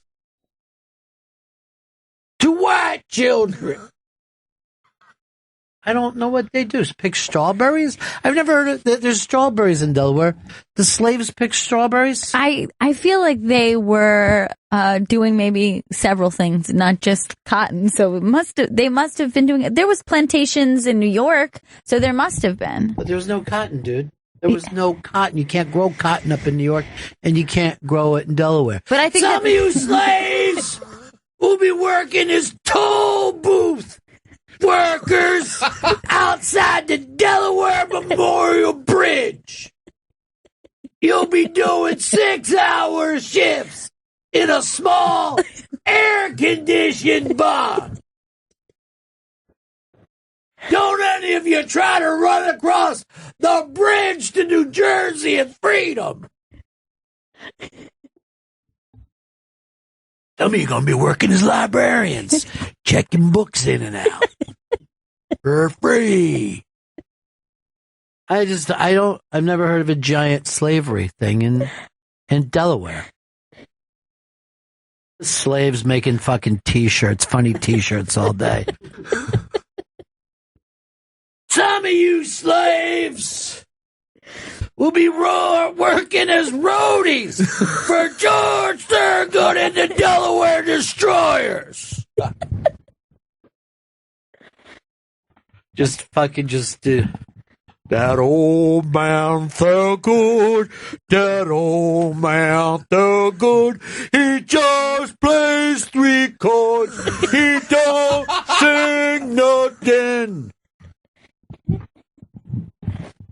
It's fucking asinine, you know? But I'll tell you this, does make me... I think what they're trying to do is take care of the roughest little town in the world, that little Wilmington, Delaware. There's always fucking trouble coming out of that tiny little town. Oh, it's rough over there. I've heard. A lot of drugs come from Wilmington. Sure, they bring it down. Oh, They bring it down to Oakton. They bring heroin down. Some of you slaves are going to be working at the Hotel DuPont, checking people in and auditing at night. It just doesn't make sense to me. You take the train, right, Gail? Oh, yeah, every day. Now, let me ask you this. You happen to walk up to one of your subway cars, and you see it's an empty car. Do you get on or not? If it is not a time of night in which the train is mostly empty, and let's say I see there's a lot of people on this car, and one goes whizzing by, and that car is completely empty, I do not get on that car. Joey, what about you? I always go for it. Chris? Nope. Vito? Why do you go for it, Joe? Because you're from Minnesota? Yes. Yeah, I mean, well, an empty train, the trains are so crowded here that when I find an empty one, I'm like, what? How did this miracle happen? Do you know what the answer to that normally is? And let's all tell them at the same time. Shit! Means someone shit on the car. Oh. Someone shit? Why else would it be empty? I don't know. Maybe people, one card is closer to their stop or they're getting off. It is either covered with shit, urine, or vomit, and sometimes all three. Normally all three. Oh. Yeah. There's blood in the shit and blood in the vomit. And that's why it is crazy to me. There's this new trend that's happening on Instagram and other social media where these youngsters are getting on these trains and saying like, oh, this is my empty train selfie, and taking pictures of themselves on the empty car as if to say, look, I did it. I took on the empty car. They're not selfies, they're shitties, is what they're doing right now. It's disgusting. We all know. Can I tell you? They're bathing in it. Then this is a true story that happened to me. I wish you wouldn't tell me because I know it's going to be disgusting. This morning. Okay. You're going to tell it anyway. I am on the train. All fucked up. All fucked up. On the way to work. All fucked up. And I'm sitting across from a man who is what I would assume a homeless man. He has many bags. And he's sitting, no one else is sitting next to him. Usually means, people have tried to and then thought better of it, gave them some reason. So I'm sitting kind of like diagonal to him and across the way. And I'm not going to lie, I was hungry this morning and I brought a granola bar on the train. I don't normally like to eat on the train, but I had to do it. I had to get on the train and I need to eat. So I take the granola bar out and I start eating and I look across and this dude takes out of one of his bags a little bottle of cream and he starts to squirt it into his hand. And then he proceeds to shove his hands down his pants and massage said cream into his genital area. I told you look good today, though. You know what I mean? You couldn't help it. Hold on. Then, when he is done, he takes his hand out, he squirts some more cream, and then that cream goes in his ass crack area. Okay? Now, he obviously has an issue. He's got some sort of a rash that he luckily was able to get some sort of cream for. But the thing is not even that that's weird. The thing that I'm thinking is that I'm sitting there eating my breakfast and I'm like, what does this say about me? That I'm not moving and I'm continuing to eat.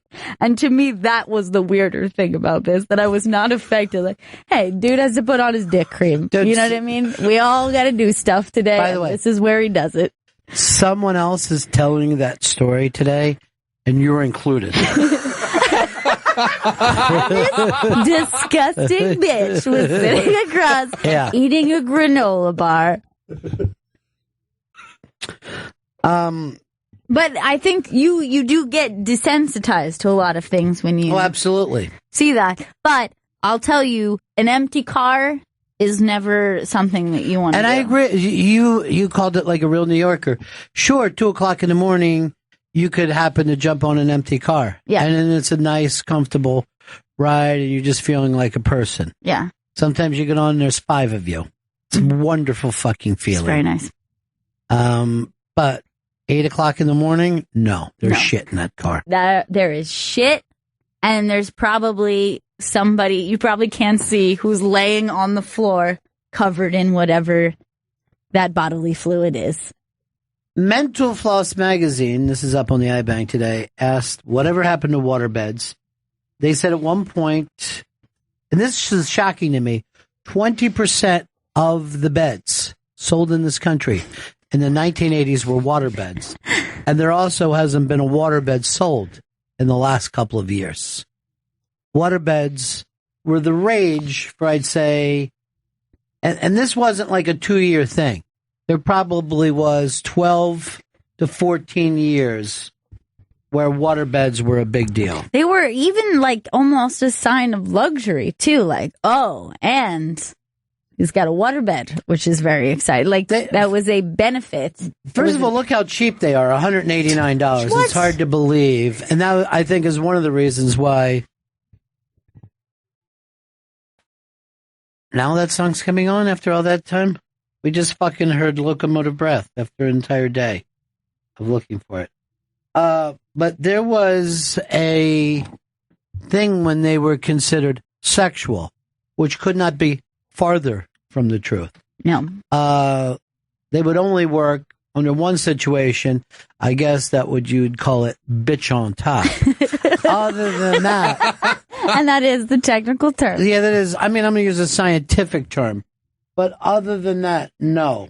Yeah, when I was a kid, my uncle had a waterbed, and I felt like he was kind of a ladies' man when he was young. So I feel like that was, like it was the idea to look like a ladies' man. But yeah, if you think of the logistics of that, I don't imagine that would be an easy thing. And yet, they were beloved, and they're not happening anymore. What do you do about the temperature control? I think they had like a little heater. I never had a waterbed myself. Yeah. Never was a giant fan. But I believe there was a small heater. There's a luxury waterbed going for $269. Twin size too. Yeah, nice twin. Jump in there. And that is sexy. Yeah. Normally you don't see one looking quite so normal. They look like the earlier ones, like something that would just be in a head shop that sold fucking Dayglow posters. Right. Like it feels like they should be like glitter water inside or something. Right. But yeah, I mean, I don't think that any of the acts, except for maybe the one you mentioned, would be even possible at all. You're getting no resistance. Also, the other thing about it is, let's say that you were laying in that bed sleeping. Yeah. A lot of times you and your partner would end up literally smashed against each other. And God forbid the man should get up to take a piss because suddenly the displacement and the woman would be bouncing in the bed in the middle of the night. So if you had a restless night and you were up and down a couple times, it was horrific.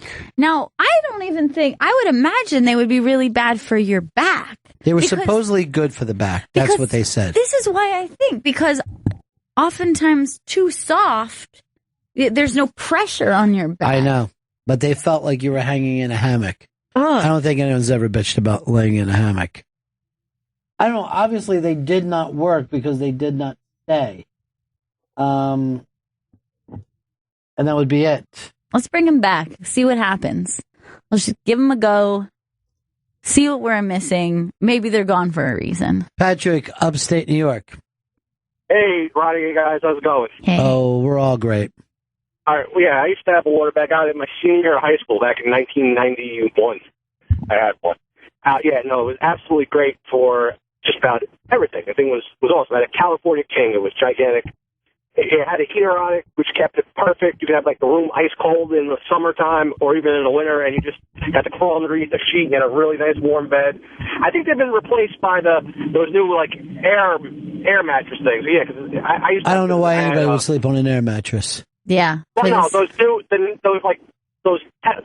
that you can adjust the number on it, not the air mattress, but the Tempur-Pedic. The ones they have like you can two different sides, dual change. So one could be hard and one could be soft. That whole thing. Yeah. I think they kind of replaced it. But I have arthritis, and it was awesome on my back. It'd be just no pressure points. It was warm. It was great for that. So why did you stop? Why did you get off the? Because I had you have moved into apartments. Landlords become worried about it. They would. There would always be a waterbed that broke through and all that kind of shit. Or Thanks. They think it's so heavy. It weighs so much. They're worried about it. Doing something to the floor, all that kind of stuff. And then you also feel and look like a creep as the years go on. You don't want to be a middle-aged man with a waterbed because it's the first place that the police will show up if a girl is missing in the neighborhood. This is where all the magic happens, ladies. Yeah, let's find out where the waterbed killers are and go there and check it out. Devin. Yeah, late 80s, 12 years old. My parents had a waterbed. I slept in the basement right below them. And over on the weekends, they loved it when we could hear them having sex, just the water going back and forth. It was disgusting.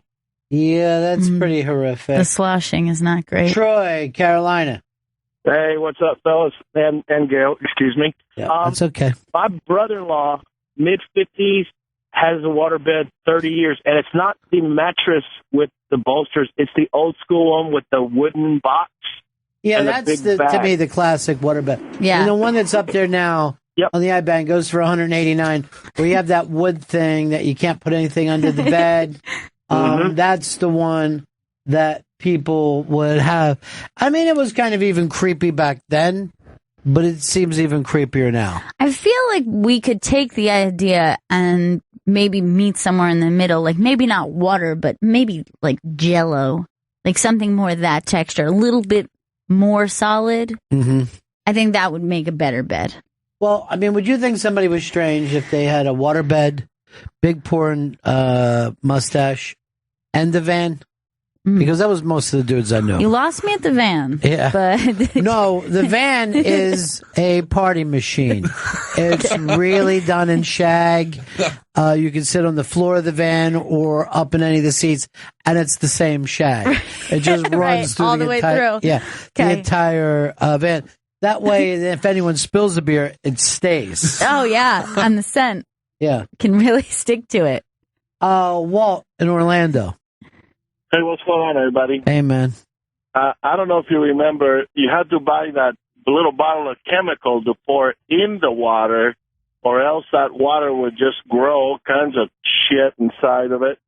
Oh. And that heater was like just like a flat piece of plastic, and then it had like a temperature sensor, and you had to run it under the liner so you wouldn't burn the water bed, and it would, pop a hole in it. It's a pain in the ass. They weigh a ton, and even the apartment complexes wouldn't let you bring them in if you lived in the second floor because they were and let's afraid face it, where else would you have a waterbed other than an apartment complex? No one would have them in a single home. No. They were generally in singles complexes. Hey, this is an exciting story for people who enjoy the Burger King. They've added hot dogs. I think we talked about that not too long ago. How come there's not a major hot dog thing for as much as Americans claim they like hot dogs and hamburgers? Yeah, and now it's the king of burgers who's going to be taking it on. I think that's a little bit of a risky move.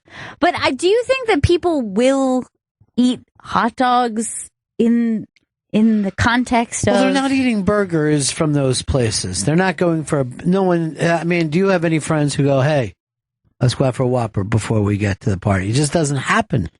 Right. It's more last resort kind of thing. Yes. Or we're stuck in the airport and there's nothing else open, and then you get home and you say to your friends, you're not going to believe what I ate last night. But I have a hard time imagining, let's say someone's like, oh my God, I'm running all these errands and I don't have time for lunch, but I need to eat. I'm going to run in and get some fast food and then choosing the hot dog. It's hard. I mean, we've been not having hot dogs in fast food for so long. It's hard to imagine people are just going to start doing it. I think their new slogan is your kids can choke on it. Because with a toddler, you have to really worry about hot dogs. Yes. That you have to break it down until it's incredibly tiny. Yes, there are many hot dog related incidents with You think children. that we could just sell like hot dog fragments and people would be happy? That would be Do you have perfect. any hot dog fragments for the children? And can I get those fragmented, please, for the child? Yes. And dipping mustard.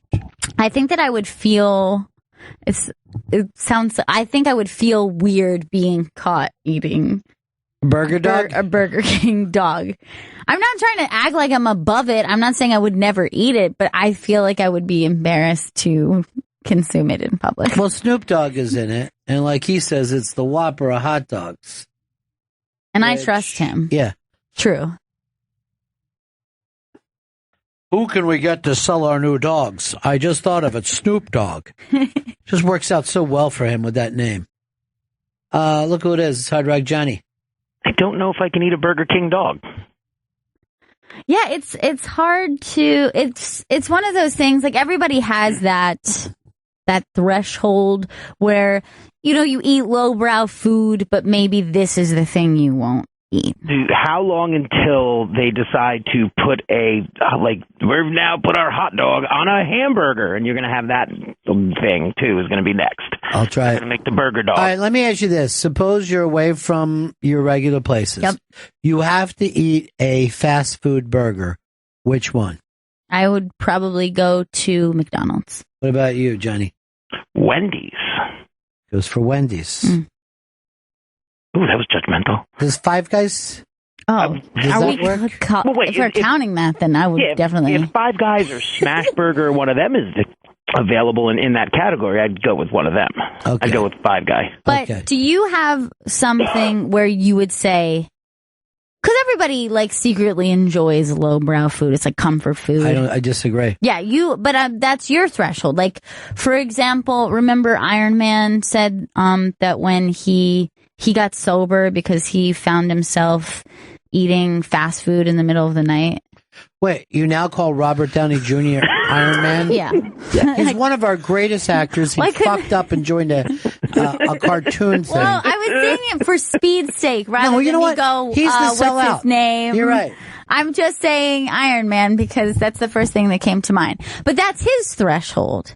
For example, somebody else's threshold might be, I eat fast food, but I'm not about to get a burger from a gas station. I'm not about to eat I've never nachos. done that. I've never eaten love a gas station burgers. Although Wawa is a gas station, and I gladly eat there. Now, let me ask you this. If you had to get one of the fast food pizzas, and there's only one that I would get, and there doesn't make any sense, but I would never get a Papa John's. I would never get a Domino's. But I would say, all right, get the Pizza Hut. Yeah. I think You're the same way? I would do Pizza Hut if I had to pick between the three. That's definitely where I would go. But I would prefer not to. Oh, everybody would prefer not to. Although I'll eat the McDonald's breakfast at any time. Oh yeah, happily. I'll happily eat that breakfast. But yeah, like for example, for some people it might be, gas station food would be their thing. For me, I see those burgers that are inside the vending machine, and I know that there's no point that I could be so hungry that I would get a cheeseburger from the vending machine in this building. But what if you were starving to death? You really honestly believe if you came out of the desert starving, you wouldn't need a vending machine cheeseburger? I think it would be a difficult decision. Like, I would have to be at my lowest self. Lower than eating a granola bar watching a homeless guy rub cream on his dick? Yes, Johnny, lower than that, because I just did that this morning without any shame. And then she was going like this while she was eating. Work that dick creep.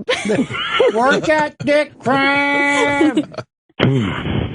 I hope it's cleared up. So, for him. Johnny, you would not eat a Burger King hot dog? You might try it, but I don't see. But like now, fast food hot dogs is like so. Five Guys, if you're considering that fast food, they're grilled dogs. They do the griddle dog. They split it. That stuff's amazingly good. I don't know why I would do that if I was already going to get a hamburger. I don't even think I knew that they had that. Because I don't have a 3-year-old. I only did that when I was pre-surgery, when I would go there, get a burger for myself, a burger for my wife, and then eat a hot dog and a grilled cheese on the way home without telling anybody because I was a sneak eater. So that was how that came about. Shamefully eating in the car so no one saw me except the guy next to me. No, I'm not going to lie. What guy's with you? Some guy you're blowing? No, the guy in the car next to me. Oh, I thought that you were picking up fucking male sex partners. You're being so sneaky about everything else. Yeah. No. You might as well live that pan lifestyle you've come to love. Now, I'm going to tell you the truth, guys. I do like a chili cheese dog, and they are offering this Burger King dog in a chili cheese form. Yes, but it would matter where it's from. I know, but I'm just saying, I think I wouldn't want to be seen publicly eating it, but I would want to try it. That's what I'm trying to say. I like salmon, but if Burger King started to have salmon, I would think like, you know what, I'm going to try it. That's fucking ridiculous. The idea of a burger itself is good, but you don't go to these places for burgers anymore. That's something that happened in the 70s, mid-80s at the latest. What about a 7-Eleven hot dog? Never going to happen. I've done it once or twice. And Gail, did you put the free chili and cheese on it? Yeah, I did. It was really bad.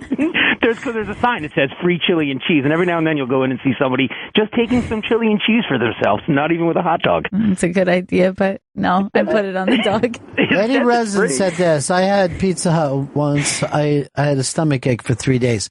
I ate a personal pan before I got on a train about 2 years ago, and I felt like I had bug spray on my tongue for the next 2 days. There was some kind of a weird spray.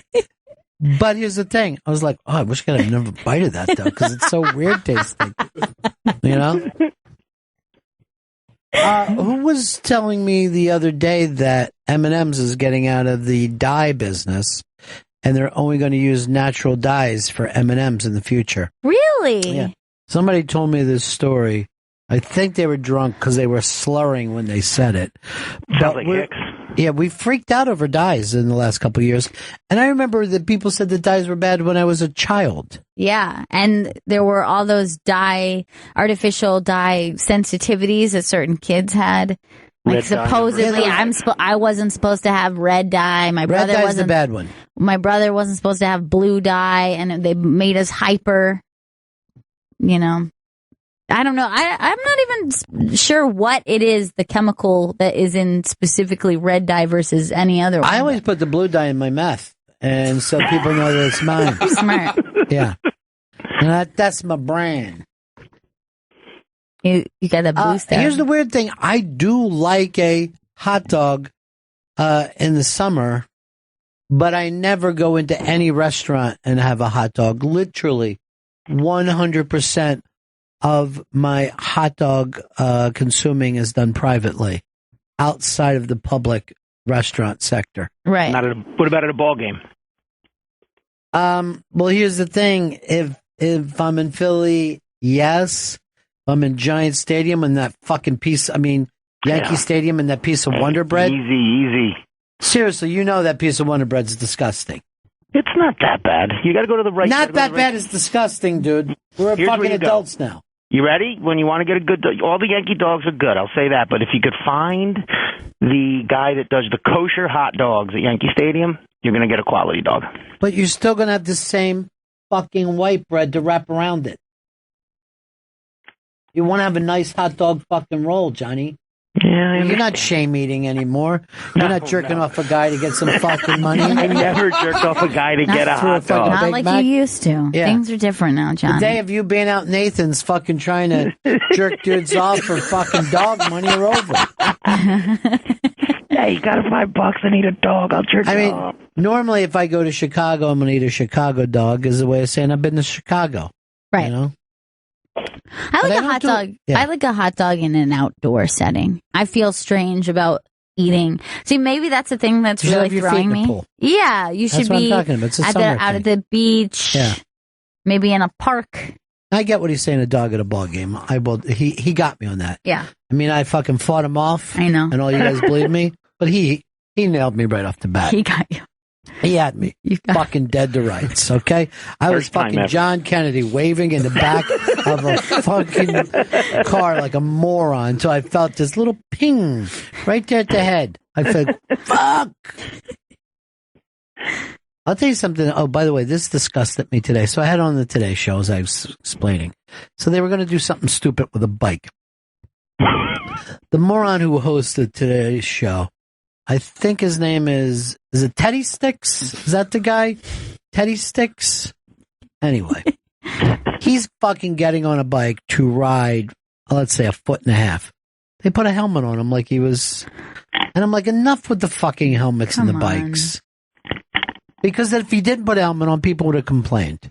Why didn't he put a helmet on? It sends a bad message. Children are watching that show, Teddy Sticks. I never had a helmet as a child. I never had a helmet. I didn't want the other kids to make fun of you. Thank you for that. You know? And plus, you need to breeze off the highway when you're riding. Oh, yeah. You know, carrying a fucking thing of milk in one hand. You ever try to do that? Try to come back from the store. Shit. The big gallon of milk weighs as much as you do. Hey, by the way, did you see that the weatherman for the Today Show was up here today? I didn't see him. Walked right by him. He was in that little fucking studio. Oh, I didn't see him there. That son of a bitch never stops pitching. You know what I mean? Yeah. He's always got something he's selling. He stamps his names on some fucking fiction books like he came up with it. Like he had a hankering. It's some kind of weatherman who solves crimes. Look, that's the guy who did our studio, and he acted like he was our best friend for 3 months. And now we don't even get so much as a hi. I said, engineers are the weirdest. I said hello to him Yeah. in the hallway. He looked terrified, like he didn't recognize me. Yeah. He was very nervous. Why would I say something to him? He's too busy letting his forehead get high. Wait, Ron, how long have you been in radio? 6 years. Have you just discovered? Have you years just in November. discovered that engineers are weird? right, They may be Johnny. the weirdest group of people I've ever met. Radio engineers. Not train engineers. They're fucking. No, not train drivers are normal. Johnny really has radio your number engineers. today. Yeah, he does. He's now, but yes, Johnny, you're right about everything. Okay, you got me. I'm vulnerable. I'm exposed today. What do you want to do? Go into the pretty good prize closet? No. Come on, Johnny. Is that what you you're want? after? There should be $60 in there from Chris. You know, Wait, he I hasn't thought you opened said his it was fucking. doubled after he did something that Yeah. day. It's 120 now. How's it 120? He fucking, when you called and I'm talking to you, he's going like this to me. Shh. That's why. You notice he hasn't said a word since I got on the phone. Cause No, he won't say a fucking word today. After when I made my cone call, he said, I'm not talking to that guy. Yeah. Ronnie said it was doubled for a penalty, Pep. He said, you owe me 120 now. I heard it. Let's go 240. What do you want to bet on? Fucking Daytona? Who's the favorite for Daytona, Chris? Look up the odds. I'm so desperate. I just joined a fantasy golf league. Really? Yeah, you got to pick like the guy who's going to finish with the most money each tournament, and then you can only use that person once. So it's like a suicide golf pool. Are you telling me that there is still golf since Tiger Woods passed away? Yeah, I didn't know. He's not dead, but yes, there is still golf now that Tiger Woods isn't as good. Why did his golf game got bad because he fucked so many prostitutes? Is that what I mean, okay, you got caught banging prostitutes. That means you can't golf anymore? Just I think it was the Waffle House on girl what that you're did him doing. in. Yeah. The Waffle House chick did him in, I think. Kevin Harvick is the favorite 9-2 for the Daytona. Would you take him and give Johnny the field? Double or nothing. To 120? Either you owe me 120 or nothing. Let's go. I'll take that Oh, my Give me that God. sweet Kevin Harvick. All right, now you know that you've never enjoyed NASCAR, right? Never. You're going to fucking love it. You think? Yeah. I've been down to Daytona. I used to live in Daytona. At one point, I could throw a fucking rock from my house to the fucking track.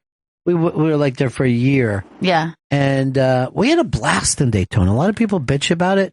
Yeah, I had a lot of fun there. It was a very fucking fun time. I loved that beach and that boardwalk, all the shops there. There's always like something kind of. I must have been there like a year and a half because I feel like some of the events came back around like more than once. Yeah, But we it must was have been there for 2 Daytona 500s then. Yeah. I remember the first time we were stunned. Then they would do Bike Week where bikers would come in. Yeah, and then Biketoberfest also. Yeah, and then Black College Reunion where all the white people used to leave town. Yep. Sport up. Isn't that when you met Earl? You know something? Racism is funny when we're not on the air, Johnny. Not while we're on the air. Everyone can hear you. Yeah. Oh, shit. For all I know, Spike Lee's beautiful sister is listening to this show. I always had a crush on her. Yeah. She's only been in Spike Lee movies, as far as I can tell, and probably some TBS TV show. I've seen her in Fort Greene before. Is she stunning in real She life? is, yeah. She's very I stunning. was always crazy for her. He's eventually trying to find a picture of her. Is that it? Jolie Lee. Beauty. Horrible name. What is it about her, though? She's a beauty. She's oddly hot. Yeah. It's a very distinct look. She's very stylish, too. Sure. She's got the profile for it, you know? Mm-hmm. The only thing she wears is Spike Lee clothes. Doesn't he have a clothing line, or is it just T-shirts? Yeah, I think he was definitely a shoe enthusiast, but... We should get some new Bennington shirts. I would love that. Keep them coming. Yeah. I would love a Bennington shirt. Johnny needs a Bennington shirt. You didn't get one at Thanksgiving? No, it was too busy. I was too busy. Johnny, you got yourself a Bennington shirt coming up. You have enough, Chris? Yeah, there's a shirt for Johnny. Oh, that's awesome. And one for his wife, so that when they're making love, they can each wear the Bennington shirt. Only if they make love in them. But you leave the shirts. We'll make love in the Bennington shirts. Leave the shirts on, no pants, which is the sexiest of looks on men. How about socks? Johnny, I wish you would have came out to watch something that I did with Voss and Bonnie. The My Wife Hates Me Valentine's Day Yeah, it's special. going to play all weekend. It's playing Saturday at noon East and Sunday 11 a.m. and 7 p.m. on Raw Dog. It's the most fun we had since Thanksgiving. Yes. I love those two. I don't think it was more fun than Thanksgiving, but it was so much fun. Yes, we had a blast. It went very well. I'm very excited for it to air this weekend. Yeah, me too. The Unmasked you did with them ran a bunch of times over the weekend. I listened to it like 3 times. Isn't it funny as hell? I should do a single with Bonnie because I'm reading her new book now, and it's fucking crazy. Her life is so different from any of the lives that we ever lived. Where she's from, up in northern, Canada. Just the story about the wedding, just the people coming in their flannels was tremendous, and that's her life, right? Yeah, the way that she grew up, where making their own food, making their own clothes. It's amazing. Yeah, we can't. I mean, it doesn't seem like anybody in this century would live that way. Homesteading, and not for religious reasons, just because that's the part of the world that they lived in. Right, not just because that's how you live. Yeah. Like, that's how you do it. I feel like I shouldn't give away this joke, but it really made me laugh hard. No, I'm not going to give it away on the air. I'll tell you guys off the air, though. All right, Johnny, I got to go to break here. All right, Benningtons. I love you, pal. Love you guys, too. Peace. Later. Chris, what's the story with Christina? Your 420 buddy. Oh, yeah, she's still working on Raw Dog on Tuesday mornings, voice tracking. We haven't seen her today. Why don't you invite her to see if she wants to stop in this afternoon? Okay. Because we always said, we'll have her back in and talk about the voice tracking, and then we never do it. We'll be right back. It's Bennington. Bah, bah. Hey, it's the Bennington Show. On a Thursday. And that means my favorite show is on TV tonight, Seinfeld. It's must-see TV. Gail, look who's here with us. It used to be Chris's 420 friend. Yeah. Now that he doesn't smoke that weed no mo. Hold up. What? Yeah. What happened? 8 weeks I'm going sober. I'm 4 days in. Wait, 4 is this days like a in. Lent thing? No, it's What? just drying out. Just happens to be on Lent. He's embarrassed about being Catholic. Oh, okay. Did you get the dirt on your head yesterday? No, I did not. That's not dirt, it's ash. Hold on. So how long? I'm like, my insides just fell out. How long? That's disgusting that you would say that. Why would her stomach fall through her? And when did you ever say hot? Anything before? Well, now we know what he likes. He's had a very bad winter. Mm-hmm. He's been fucked up all winter, and he felt like, okay. Rather than quit, he was just going to dry out, as they used to say in the old days. Now, you were telling me you were just on another radio station, right? Yeah, I was filling in on Freewheelin' on the Road Dog Trucking Channel. So that's talk and music, or just... no, it's talk. It's no music. Trucker talk. Mm-hmm. Yeah, lifestyle and that kind of thing. Some of the problems and some of the joys of being a trucker. Yes, all of that wrapped into... Places that there's nice big parking lots where everybody can park. Yes, everybody appreciates that. Yeah. And you said a topic came up that you wanted to share with us. Oh, yeah. We were battling in the studio because we were talking about long johns. And, I'm not a fan because I don't like to be more bulky than what I already am. Mm-hmm. And I didn't really grow up wearing them all the time because I don't live out in the country and I'm not like doing stuff where I need 2 pairs of pants. And they told me that they don't wear underwear with their long johns. Just long johns. Long johns and then pants. And Gail, where are you on this one? I don't even know what to think about it.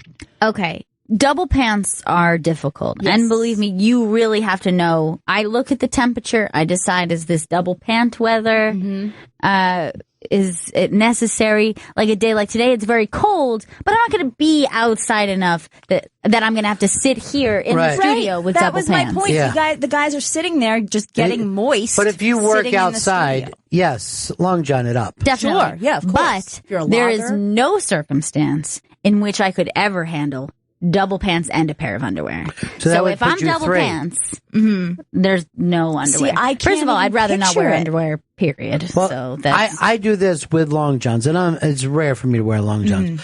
But I will wear, it's the only time I ever wear jockeys, and wear them on the outside of my long johns, so I look like a superhero. You know what? The good but thing I would say good this. Call, Bennington. But here's the deal.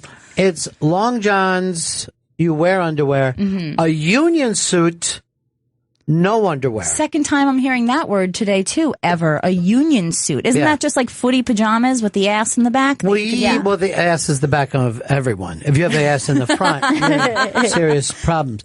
Yes, that's the union suit, and it was named, I think, during the Civil War as something that you would wear underneath your Civil War stuff. I have never owned a union suit. I think it's more of a male thing. Yeah, I've never even heard of this, and today now it's twice. Yeah. I feel like I would like to own a union suit. Look at how comfortable this woman looks. But here. I wouldn't feel like I need to put anything else over it. Like I think the but union it's very suit, sexy, right? Yeah, for a girl. Yeah, is that a camel toe? Yeah. Oh yeah. For her. There's nothing. But here's the thing: even if she has jeans, she's got a camel toe. Right. There's no occasion that this woman can escape the gap. Right. She's got a thick hood. Yes, she does. But I've always wanted to own a union suit because look at how cozy. And it's got to be classic, right? I see a woman there wearing a pink union suit. It seems very silly to me. I also think they should only be worn with boots and not the way silliness. he's wearing it. Yeah, but like boots but unlaced. You know, how you throw your boots on, but you haven't laced them, and then you've got one of those just like tin, those like kind of tin coffee cups. Yeah, it's the I'm going out to the trash look. Yeah. I just got to dump something in the trash and come back in. One of the problems I have with those tin coffee cups, though, is someone's always shooting it out of my hand. I've never seen the black union suit. That's a really nice look. It's a good look. Yeah, but that's not one. That's got a suit doesn't have footies. No, that's got a zipper. That is not a union suit at all. That was not either. I don't know what you're doing with yourself. You got to go up higher. There we go. That one looks right above it. Yeah. Wow. That's a good look. Yeah, it's a kind of a cool look. I've never seen it black before. I like it, and I want 2 of them. Yeah, I think I would like to own a union suit. I would like it in classic red. And I feel like I would try to wear it out of the house. Yeah, of course. Just the whole thing? Yeah, just the whole thing. Because you're from a generation that's comfortable wearing PJs in public. Yeah. That was what my because college was all about. Yeah, and now they've taken it from the college to the city because all of you want to keep the fucking college experience going forever. Right. I couldn't be part of it. But there's a thing though, like if you're in just a pair of sweatpants or something or like a pair of pajama fleecy things that don't look like pajamas, I'm okay with it. But when you start being a grown person walking outside with SpongeBob SquarePants pajamas I would or not. Hello Kitty, I want to just punch you right in the throat. I got to stand behind those people in the coffee and bagel lines. Yeah, I can't stand it. I couldn't do that. I'm not going to lie. Do I take liberties and I blur lines sometimes and something that is maybe meant to be a legging? Is that used as a pants? I did that yesterday. It happens. I did Okay. it yesterday. Lines. As long as you can cover, exactly. If the areas in which you would like to have covered. Yeah. With well, a long yoga shirt. pants are. Oh, I love them. The Never do most, yoga though. And you see more in a woman wearing a yoga pant than you do at the beach. Yes, that's very true. Yeah. It's absolutely And true. I know that as a guy who tries to walk to work as much as I can, as long as the area is nice. And I'll get behind a nice, and by the way, most asses look great in yoga pants. Yeah. Sometimes I'll go, wait, holy shit, I've walked 5 blocks past my house. I don't know where my imagination is Deep taking in me thought today. in her butt crack. But it would be really interesting to put a girl with yoga pants, put a GoPro on her, like right on her tailbone, to see how many guys turn around. Because a lot of times if I'm walking behind a girl, I will notice guys just turning around. And sometimes I'll think, I just saw 25 guys. Yeah. Check out her ass between Right. here The and interesting home. about that is that her face doesn't have to have anything to do with it. It's not even usually about even the most busted up people will still get that look because everybody's got to know what the back looks like. Right. That's why I always like women who, when they got upset, you remember there was like a while ago the videos where like people were saying, hey, this is street harassment and let's show this. When guys tell you to smile randomly, exactly, that kind of thing. And I feel like women who came out against that and just take a compliment. It's like, it's not a fucking compliment because it doesn't matter what you look like. It has nothing. You're the psychopath for being like, I feel so great today. A couple construction men whistled at me. This is like, that's You know why, though? your Because problem. It doesn't happen in the suburbs. It doesn't happen at the mall, but it will happen in an urban environment. I don't know if I've ever saw people at a mall comment on women as they're walking by. No, never. It's too confined. Yeah, but when you're in the city, it happens all the time. Right, and you feel like those people are your neighbors. Yeah.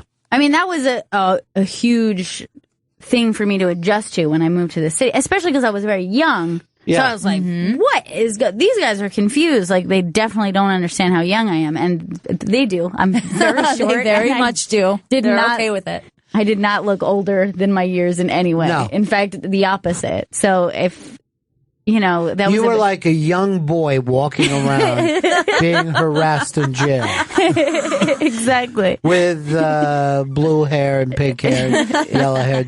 Yeah, but a pretty mouth, and that's all they care about. Yeah. You got a pretty mouth there, youngster. What did he say? Joe still goes through a lot of it now. Every single day. Yeah. I could By see your that. roommates. A lot of times he's trying to get to sleep, and his roommates will just come in and molest him until they Knock both on the fall door. asleep. Yeah. I have a white noise machine. I need to get a fucking white ass machine. Whoa. I don't know what you mean by a white ass machine. Because they're trying to check out my ass. That doesn't I need make sense. Another decoy First of all, you got ass. the tiniest, working it boniest out. little ass ever. There's nothing about you that's your ass. I know. But, I'm still trying to sleep all the time. And they come into my room. Yeah, but you know why? Because you have that summer body. Yeah. I don't even know how. Not that summer tan, though. Yeah, where's that summer body come from? I build it. I build it in the winter. Uh-huh. Summer bodies are built in the winter. Okay. What do you do, like Pilates? Yeah, I'm a black card holder at Planet Fitness, which means I can bring a guest. And I'm privileged to $1 Gatorades. Hey, and free Tootsie Rolls. Free Tootsie Rolls, sometimes right at the Dunkin' door. Donuts. Do you know Why that? would you have a Tootsie Roll Because as you're leaving the Planet gym? Fitness has a bucket of Tootsie Rolls by Should the be door. Planet Fatness. I used to belong to Planet Fitness, and What I happened? would just walk into the door, grab a handful of Tootsie Rolls, and leave. I wouldn't even go into the gym. Yeah. What solar system? What? Because mine's Brooklyn and Manhattan. Oh, I was in Astoria. Okay. Yeah. Yeah, I would enjoy those Is Tootsie it an Rolls. actual term that they use? No, I just thought of it. He's the only guy on the bike wearing a union suit. Get rid of that waterway classic red. Christina told me where her vote was, so I'm going to see if you guys can guess. By the way, Christina, tell everybody all the shows that you're on. Oh, Chris thank normally you so plugs. much. Yeah. I'm on, I'm on Raw Dog on Tuesdays, 8 a.m., 11 a.m., and 6 p.m. East. And It's the See You Next Tuesday show? That is right. Yeah. I've coined it. And then I'm also on the Jay Thomas Show on SiriusXM Comedy Greats 94, 4 to 6. Yeah. And then on Howard 101 on Fridays, 2:30. And you used to be best friends with Stinky. And Yeah. How about that? you heard what's And then happening he over at the Anthony. Abandoned me. Yeah, but you hear what happened, right? We don't keep in touch, really. Really? Well, we do kind of, but it's like, hey, did you notice Casey Anthony was out? And he was like, yeah, she's hot as ever. That kind of keep in touch. We don't really talk shop. That's What smart. happened? Oh, I don't want to Is say he that. okay? I don't want to say. I care very deeply about his well-being, even though he abandoned me on my birthday with no notice. The last time I saw him, I thought he had AIDS. And I thought that maybe you could just Ugh. confirm it. Is he thin? Well, he's thin, but there's also lesions. Oh, Jesus. All right, so here's what I want you guys to do. And Never maybe I'm sharing wrong. anything with Maybe him I'm again. wrong. I don't know. You Uh-huh. know, I'm not a doctor anymore. Right. Not after the fucking malpractice suit. What happened? I lost the watch and went back, and I didn't know it happened during an operation. Ended up cutting over 16 different people, right? Okay. Because I thought maybe I left it in during their operation. Yeah. Found out later it was in my brother's house. Oh, my God. Jesus Christ. And those people I had accused, so I was yelling at them while I was going back in. All right, so Christina told me who she's voting for. Mm-hmm. When everybody try to guess, and at the end she will say, Chris, you first? I'm going to say Trump. Joey. Sanders. Gail. Sanders was my guess. That's the stunner, but No, he's just kidding. he's the comeback kid. He finished second in New Hampshire, and I can't believe it. So we had two Sanders, a Trump, and a Kasich. Tell me who it is, Christina. Bernie Sanders. Bernie Sanders. Yes. He did it. I'm feeling the burn, everybody. Feeling the burn. She actually said to this, she's like, hang the rich. I go, what do you mean? Yeah. She's like, I'd like to put all those motherfuckers against the wall and just blast them. Yep. I mean, And- not in exact words, but that's exactly what I meant. And then and then I said, who do you mean? She goes, the down the hall people. Listen, I don't need any more trouble. All Yeah. right? Well, you never had any trouble here, did you? No, You're a no, no. I valiant fly right under the radar. That's smart. As much as possible. That's smart. You know, literally almost, I'd say 99% of the employees here are well under the radar. Where I've they actually, don't know about each other I've either. heard this. I heard you're talented. Never had the opportunity to listen. What being a broadcasting executive. You have no idea. Yeah. I heard you're a talented person. She's in studio. She's on Raw Dog. Jesus. on Is that where you want to be now, that the plug guy? Go ahead, plug away. Yeah, do it. I mean, I can use She's the on help. Raw Dog on Tuesdays, 8 a.m., 11 a.m., and 6 p.m. And the Jay Thomas Show on Comedy Greats, Channel 94, 4 to 6 p.m. in the East. Thanks, Chris. That's nice. That's a thick tongue plug, we call it in this I business. like that. You get a thick, the people have to lean in far to pick up on it. So you did a lot of radio today. Yeah, and I'm not even done yet. Here's the weird thing. Awesome. Best day of You've my got to life. go for the record and be the first person in the history of radio to bring up the term long johns and union suits on 3 different shows. Right? It's never happened before. I mean, what a topic. And you know, it was so funny. I mean, the phone's lit up because people really have an opinion on it, which I Sure they can't do. even believe that that's a issue. Of course they do. Look at those long johns. See, why that guy's wearing pants under his long johns? I think that's his wearing penis. underpants. I think that's his penis. I know I wouldn't.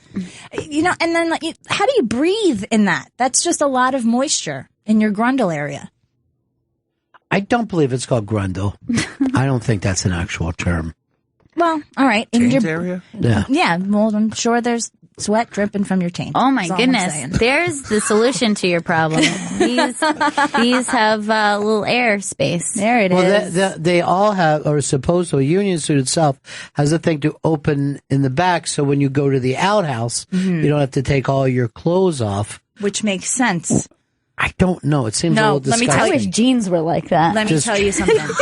As a female, That's really disgusting. and maybe Gail can back me up on this. I don't know if you've ever worn a jumpsuit out. Yep. Right? And then you have to go to the restroom because you've had a couple, and then you have to undress yourself, and you're sitting on the toilet with like your boobies out because you've got a jumpsuit on. Okay, not It's only not have I easy. done that, I made a really terrible mistake of doing that back when they used to do shows at the pool in Williamsburg, and I was wearing a jumpsuit and realized that I was going to have to be fully nude in a porta potty. Yeah, it's horrifying. And I was it's like, a horrible. You're in so line, exposed to thinking this That's is disgusting. going to be the worst Don't moment go. of my life. So you're hovering. Yeah, and then you have fully exposed, a place that you don't want to be exposed at all. Right. And I was like, I've made a terrible choice. This is the way Trump wants to treat Al Qaeda. When he said, I want to do more than waterboarding, he means make them stand nude inside a porta potty. Yes. And as somebody who has experienced it, I don't support it as a method of torture. Right. Because it's terrible. Yeah. That's actually the worst story I heard. And then I talked to a lot of guys who came back from Vietnam and then in camps. nobody trusts those porta potty locks. So I was just thinking, if somebody opened the front, I would be fully nude. Tits out. And then they would probably just wonder why I'm so disgusting that I would be fully nude in a porta potty. They would not think first thought. Because I've she's seen wearing porta a- potties shoved over before. I was just going to say I that. attempt to piss and get out as fast as I possibly Right, can. but when you're trying to assemble your jumpsuit, it's nearly impossible. Why are you wearing a jumpsuit to a place like They're so that? cute. They're really cute. Really cute and very I put up flattering. a It jumpsuit 'cause cinches. I'm just picturing the yellow coverall suit Oh, from no, what do you no. call it movies?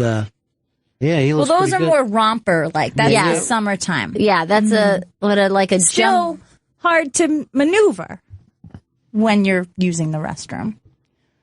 But a jumpsuit, it's like a full on. See, I mean, you see why somebody would want to do People it. are saying that they've never heard the term union suit before.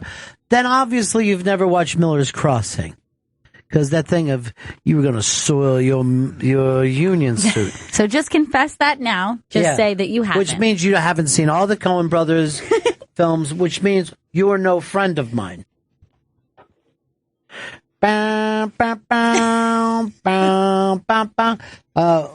Vito's all excited because Bruce Springsteen is writing a book on his life. All right, here's a game. Everybody but Vito can't be a part of this unless you saw his prep. How much is the upfront money that Bruce Springsteen is getting to write his autobiography? Gail, you first. He's getting $2 million. Wow. That's a big payday. Yeah, I was going to say 1.5. 1.5. I was going to say 8 million. Wow. Yeah. I was going to say 5 straight up. The closest person to this is Joey Jojo because it's $10 million. Holy shit! Yeah. $10 million Yeah. for a book. Something Yes. people don't even read anymore. But there will be pictures of his penises on every. Okay. Wait, did I ever say penises? Like, just because there's more Penis than in one plural. picture. Yeah. But I mean, the people are very interested in Bruce Springsteen's life. He's going to talk about the wild.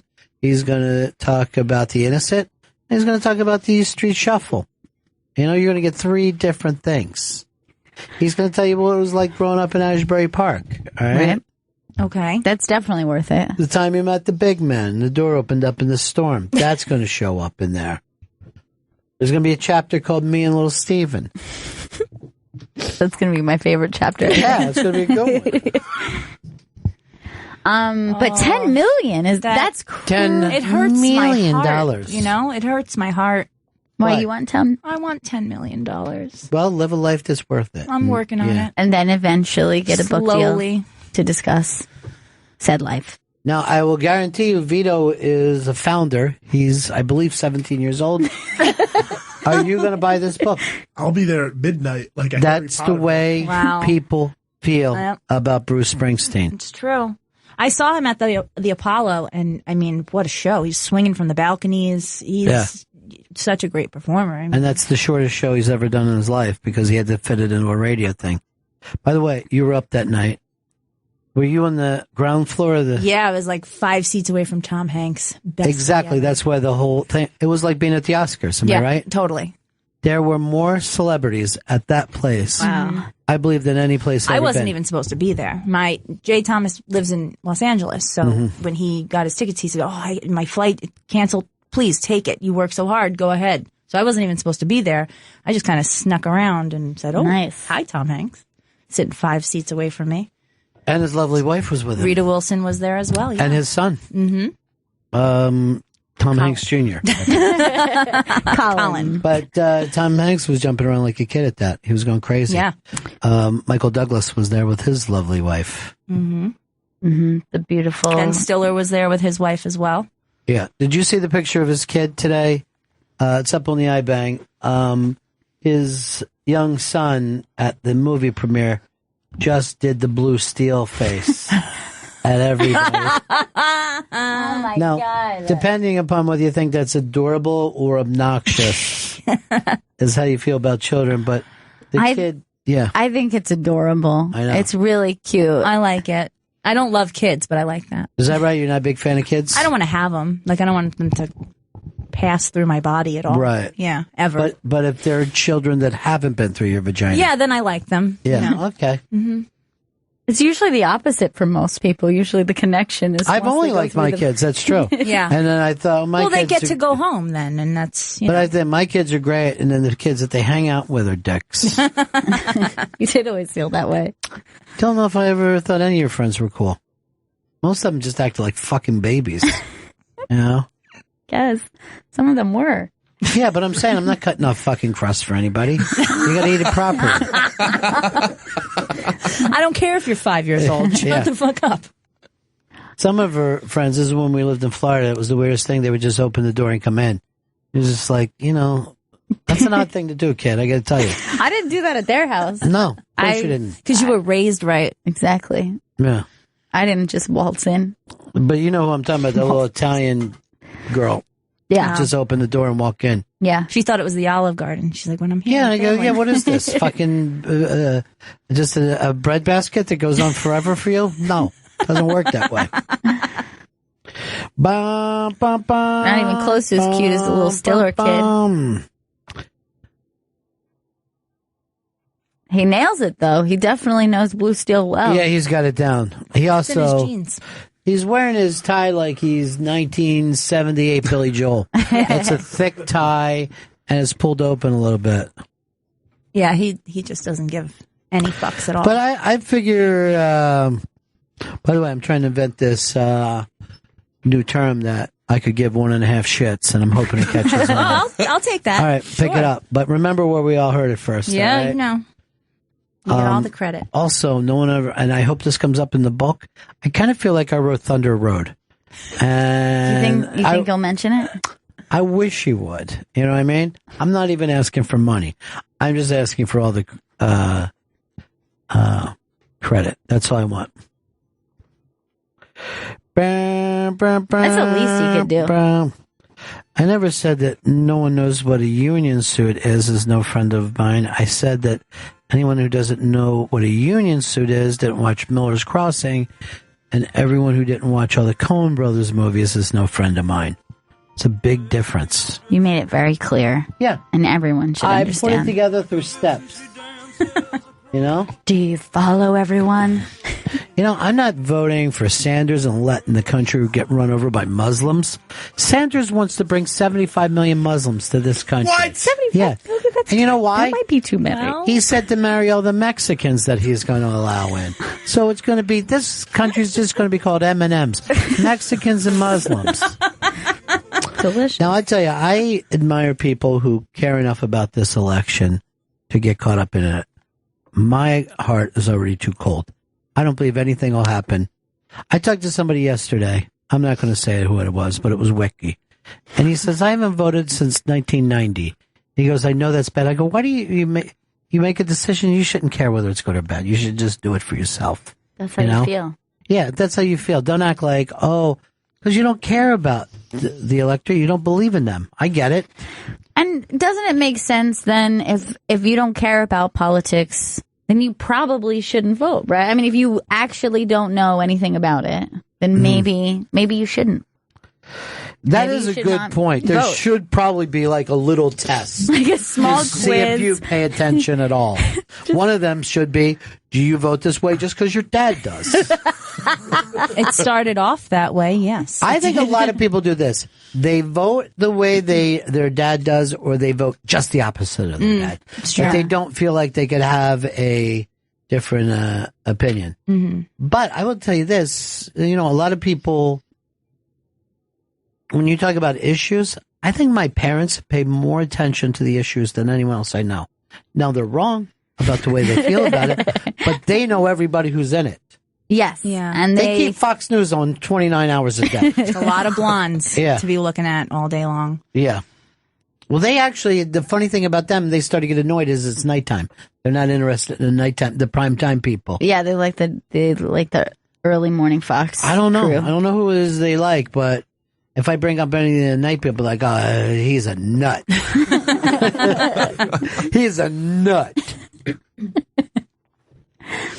I don't know. I mean, I don't think that my vote will necessarily do anything. I don't think that a whole lot's going to change. I think there's a whole lot that's wrong with it. And, I don't have much belief, but when it's in your face 24/7, you kind of get wrapped up in it. I mean, I can't help it. I can't help laughing at the fact that Ben Carson didn't hear his name called. And That was then cute. It was like, my kindergarten graduation. That whole thing was Right. like a reliving my kindergarten graduation. That kind of stuff is fun and funny for me. So I'm into it now, but when it's all said and done and we have a president, I don't care for at least 4 years.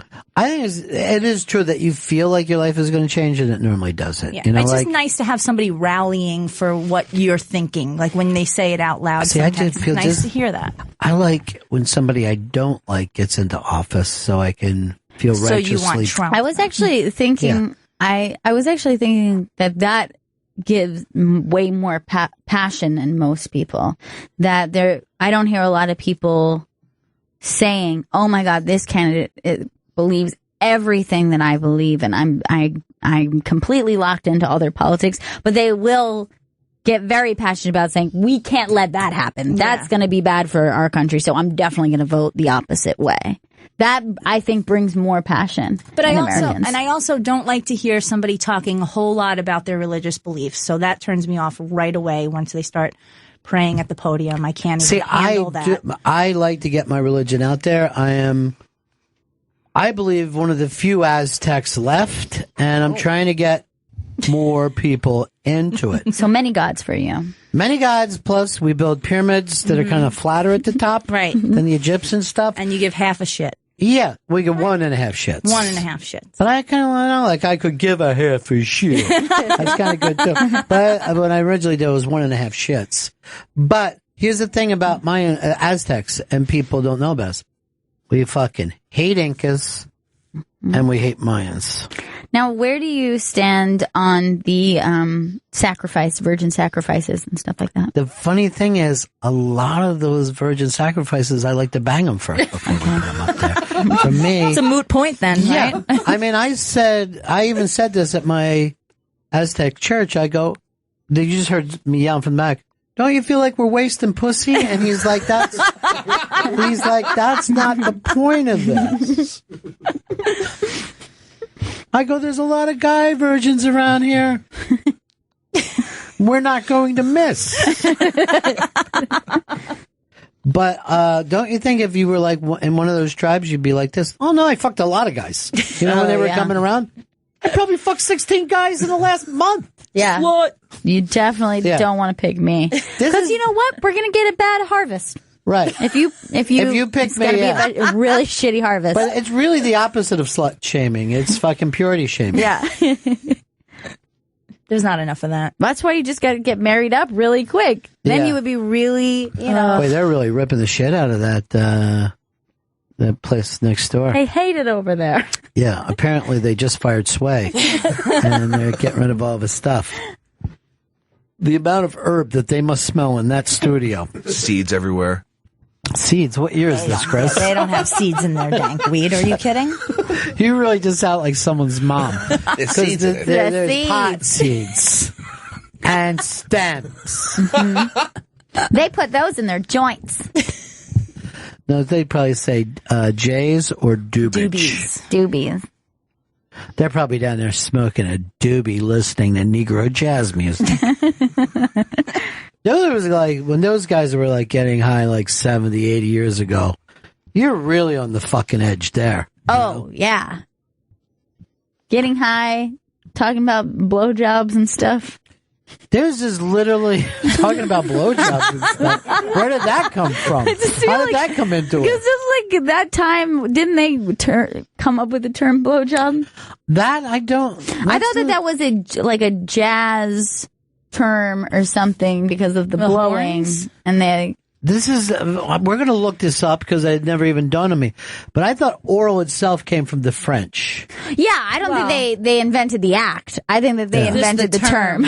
Yeah, okay. It wasn't the first blowjay. It's PJ, isn't it? Not blowjay? I think the blow is fine. It's the J that I Yeah, find you're really right. offensive. You're right about that. Well, nobody wants to have to work, you know. Yeah. Did I make this up? Chris, can you read that? 'Cause Blowjob is slang from 1933 as to blow someone off, originally used among prostitutes. Not saying anything about jazz musicians. All right, But you're let's right about the specific- 1933, and that's where jazz started really peaking. So, blow someone off. I swear I heard that it was from jazz musicians. Well, who did you hear from? Miles Davis? Then you might be right. It was me and Dizzy Gillespie that came on. I don't know. I feel. To that point, it was known as oral But then to blow fornication. someone off, is that just another term for blowjob, or do they mean like blow peace someone- out, get the fuck yeah, away from me? blow someone off is like, hey, Yeah. I don't have time to talk to you right now. That you're going to look it up yourself. You don't trust them. Go ahead. Feel good. But I feel like you can also say, I'm going to go blow him off right now, and then mean that you're going to go give him a blowjob. I've no? never heard anyone say that. Me neither, but I feel like it makes sense when you say it. I don't know if anyone said, I'm going to go blow someone. I don't think it's the type of things people say out. Oh, God, I'm late blowing this person. I don't think that happens. Wasn't it about prostitutes? I think that they Yeah, say now that we're stuff. hearing that. Yeah, now it's Yeah, about they prostitutes. say that all the time. Yeah, I'm going they to go do. blow this guy off, right? I don't think they ever say blow this guy off. I think they say blow. He's not I blowing. think you would say I would go jerk him off. Yeah. Or jag him off, as you say Okay. with your friends, Chris. I was like, hey, let's jag some guys. Yeah. What? You called me jag off. All right, I am seeing that it was popularized in the jazz age during a The Gilded sexual Age. liberation. I'm just really impressed that you knew that. But I feel like the term had something to do with the musicians. Yeah, blowing. blow him, blow him. Like, people are just like, what are they talking about? These things. Suck him, fuck him, then don't forget you gotta blow him, blow him. Just like 90 girls coming out dancing together. Blow him.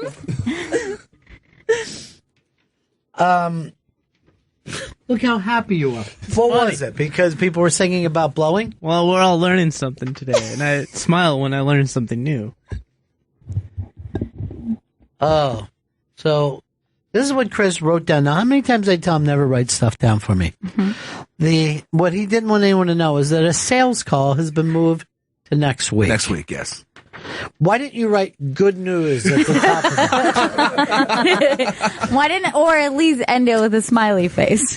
Fucked up. They were looking to do a new product, which is a medication to deal with this new mosquito disease. Zika virus? Yeah, the Zika, which oddly enough, now the number one place for it is Brazil, where we're going to have the Summer Olympics. So some of these Summer Olympians, including the goalie for our women's soccer team, are now going, hey, do I even want to go down there? Get some Zika sting in my neck and die? And also, isn't a lot of sex happen at the Olympics? Wasn't that like Tinder and all that kind of stuff blew up like crazy and everybody was humping each other? That's also because Brazil fucks like, I don't want to say dogs in the street, but I don't have another.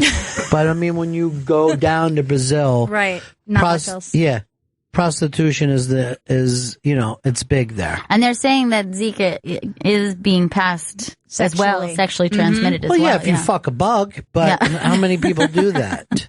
Well, Needle Dick the bug fucker does. Needle Dick the bug fucker actually. Does he already have the Zika virus? Yeah, but he's got such a needle dick. What does he care if he lives or dies? But that motherfucker will get right up into like a little fucking hive. Like a stick in a hive. Try to find a queen bee. Blow ham. Everybody is blowing. Yeah, I don't think I want to go anywhere near that. And they say those same mosquitoes, they get on planes, they come around.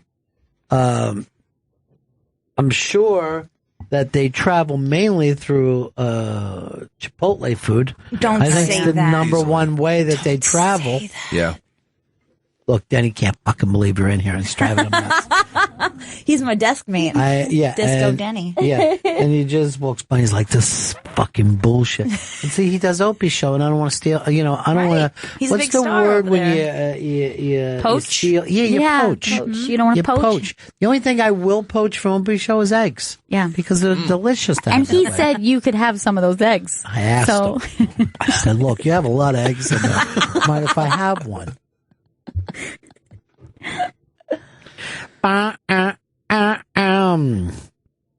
Marco Rubio targets Trump in South Carolina. Sounds like he wants to shoot him. It does. He Now- shouldn't be allowed to do that. Now Cruz hammers Trump in South Carolina. This is Christina was brought this up. This is a 24-hour news cycle that we live in now. It never stops. Do me a favor too before the end of the show and check whether those people surrendered themselves. They did? They did, yeah, they did. Why wouldn't you update that when I told you I was watching it all night? No one got shot? No one got shot. The New York Post just updated me that the standoff is over. Final guys surrendered. Final guys. The final of the refugees surrendered. Not refugees. That's wildlife refuge. You don't have to surrender if you're First a of all, you refugee. don't have to live like a refugee. I got that from fucking Tom Petty. Occupiers. How many times you think like people have said to Tom Petty, "Oh, you're just being petty." Every time like you That's just holding you. a little grudge. You're just being petty right now, aren't you, Tom? It's all Marie in the morning. Well, it looks like that's done. And no one got shot? No one got shot. After all last night, listen, hoping. I'm fucking blaming that on Kyle. Had me listening for 5 hours of thinking that it was the feds were, and I know what they were doing. They were just fucking with them. It's fantastic, actually, from that point of view. Because that's the way I treat my neighbors. Always like I'm coming in through the door. Fuck you. Kicks the door down.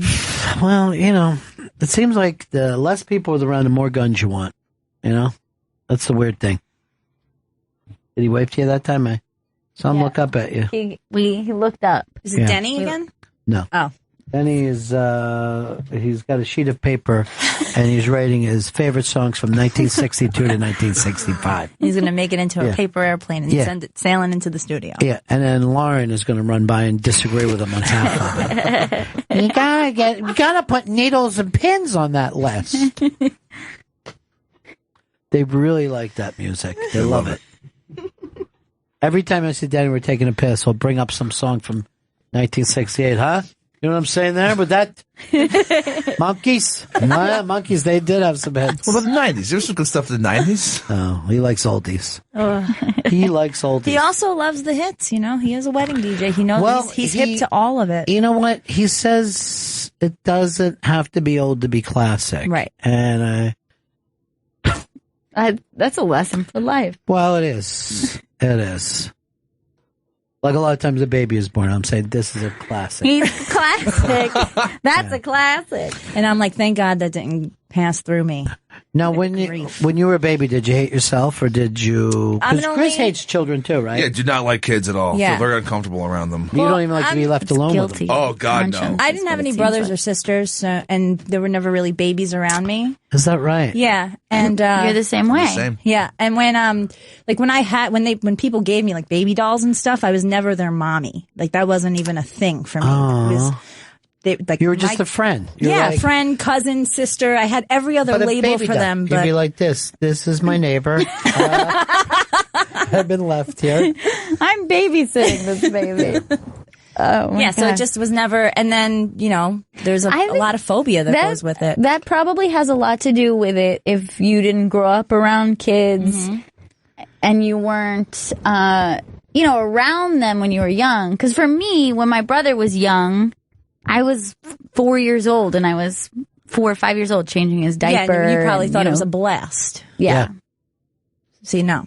You were excited in the hospital. Yes. You were running down the hall going, "It's a boy! It's a boy!" at everyone. And I'm just like, yeah. I asked for a brother or sister for many years, and my mom didn't tell me. But like one day when I was in second grade, she went and got her tubes tied, and it was like an in and out procedure. So I'm in fifth grade going, "Can I have a brother or sister?" And she's like, "Sorry, I know." What adult would say to a child, "I'm thinking about having my tubes tied. I don't know how you feel about this." Well, tell me. Listen, inside, I can't have babies anymore. You can just say that instead of giving me the hope. And I probably am like the same age difference you are from your brother and my little sister. And I remember when I got a little sister, this sense of relief that I had that the attention would be elsewhere.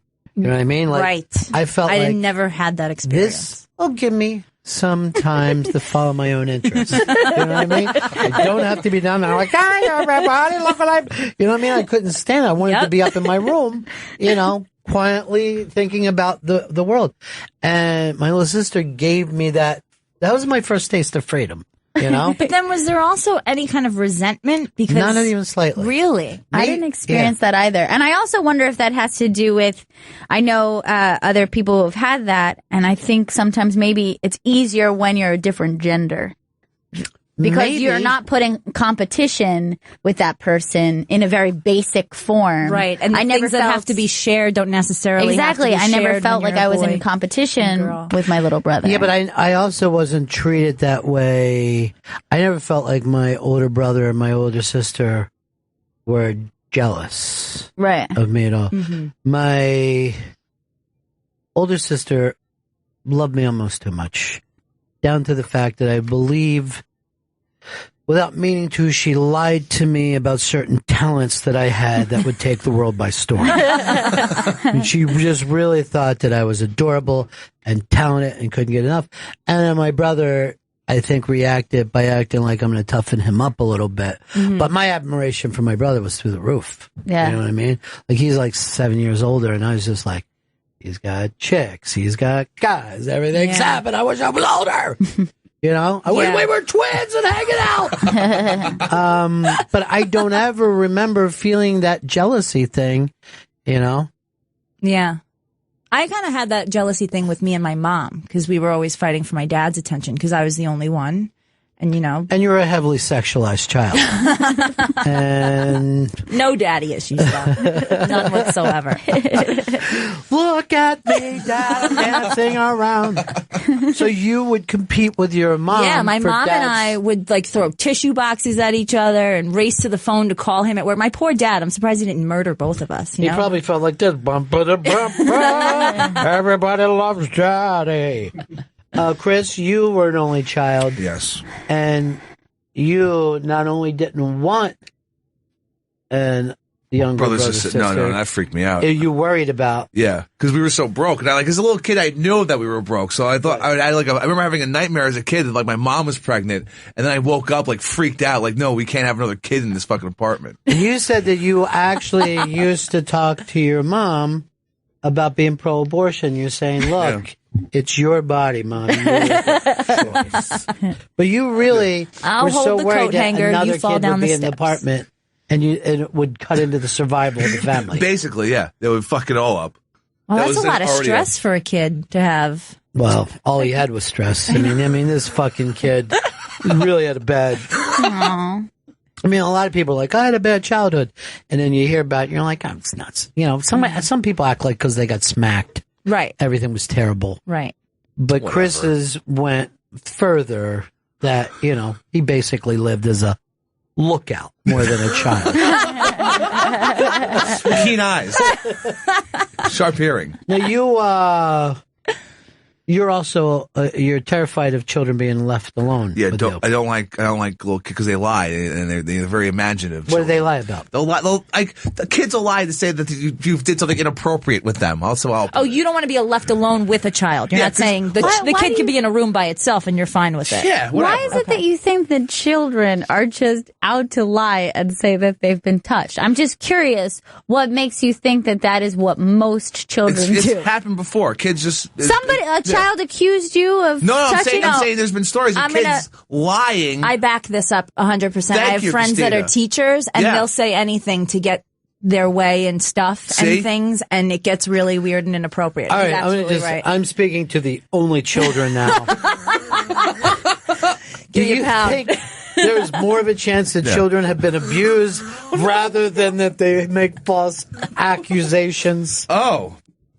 But I don't want to be the target of those false accusations. Because, by the way, I've never heard of a toddler lying about something. Maybe if you're going to get to a 16 or 17-year-old. Kids are smart, and when they see that they can get attention for something, and they can come out on top because of it, they might take that route, especially because of how smart they are nowadays with the internet. They have all this access to know how to just fuck everybody's life up. This thing has never happened. Yeah. But I think it has got to be in such a small percentage that you're not talking about a 16-year-old, 17-year-old who's like, you're talking about a 4-year-old, a 5-year-old, or an 8-year-old who said, that guy who didn't give me candy when my mom said he couldn't. That guy touched my penis. You think that happened? I'm fucking sunk. No one's gonna fucking believe me. Did you touch the No, I didn't touch the kid's dick. Because it sounded like you touched the penis. Nobody would ever believe you, though. They would immediately think that you touched it. The only thing I know. By what you two, the only way that you two would make me happy is that if I was a pedophile's lawyer. And I would say, I want these on the jury. On the jury. And I would literally light up a cigar while the children. Because you guys would never put a pedophile away. I mean, unless there's like video evidence or something. I'm just going just word of mouth. Word of mouth. I mean, so you're going to take a kid's lie. It's not hearsay, but it happens to you. Misunderstood hearsay, man. I've seen plenty of Law and Order SVU episodes where the kid is lying, and that's just depicting. You know what else life. is a lie? Is that show? No, but I'm saying it could happen. It's ripped from the headlines. Thank you. They make it any way they want. Go back and find the actual headlines and read the story. That show bullshits. What was I was watching this fucking thing. They came together about fiction. And he said that it was, what was he doing? It was the Jazz Age book, the novel, Great Gatsby. Oh, yeah. And he says that he's learned about it in school, and he raises his hand, he goes, did this really happen? And then the teacher says, no. And he goes, then why did they write it down? They came together, it cracks me up. It's the funniest fucking movie. Do you like it too? Oh, they came together? Yeah, it's awesome. And yet it didn't do well at the box office. It doesn't make any sense. It feels like it's almost like a sequel to What High American Summer, pretty much because they're all in there, and it's like slapstick. A little. Well, you know who wrote it, right? It was Michael Showalter? Yeah. Showalter. Because it's very much like the other movie that he did about the Baxter. Yeah. It reminds me of that, but done with more money. I just noticed something. We're 16 minutes late How to about end that? the show. Oh, there's a show waiting to get on right now, and they're furious. They're like, what the fuck is going on in there? And I'm going to have to go out and say we have a guest. Yes. Christina. We got to chatting, union suits, and pedophiles. We had a lot. and stuff like that. Plus, my sales call was canceled. Go ahead and plug Christina. Oh, Christina's in studio. Raw Dog. She's on Raw Dog Tuesdays, 8 a.m., 11 a.m., and 6 p.m., and on the Jay Thomas Show on Comedy Grace 94, 4 to 6 p.m. in the East. Thank you, guys. And we love having you stop by here. I love it in here. Thank you. Because in a way, you're raw diggity like us. Aw, Yeah. I love that. You know? Thank Couple you. of raw dogs just hanging out. Yeah, that's it. Doing that raw dog way. No condoms here. No condoms, no kids. Not Chris when he's with a child. What? No, Raw no, dogs. not that last part. That's it. We'll see everybody again Bye. in 1974. Ladies and gentlemen, the evening is over. We hope you all enjoyed yourselves, and we'll see you all again in 1974. Good evening!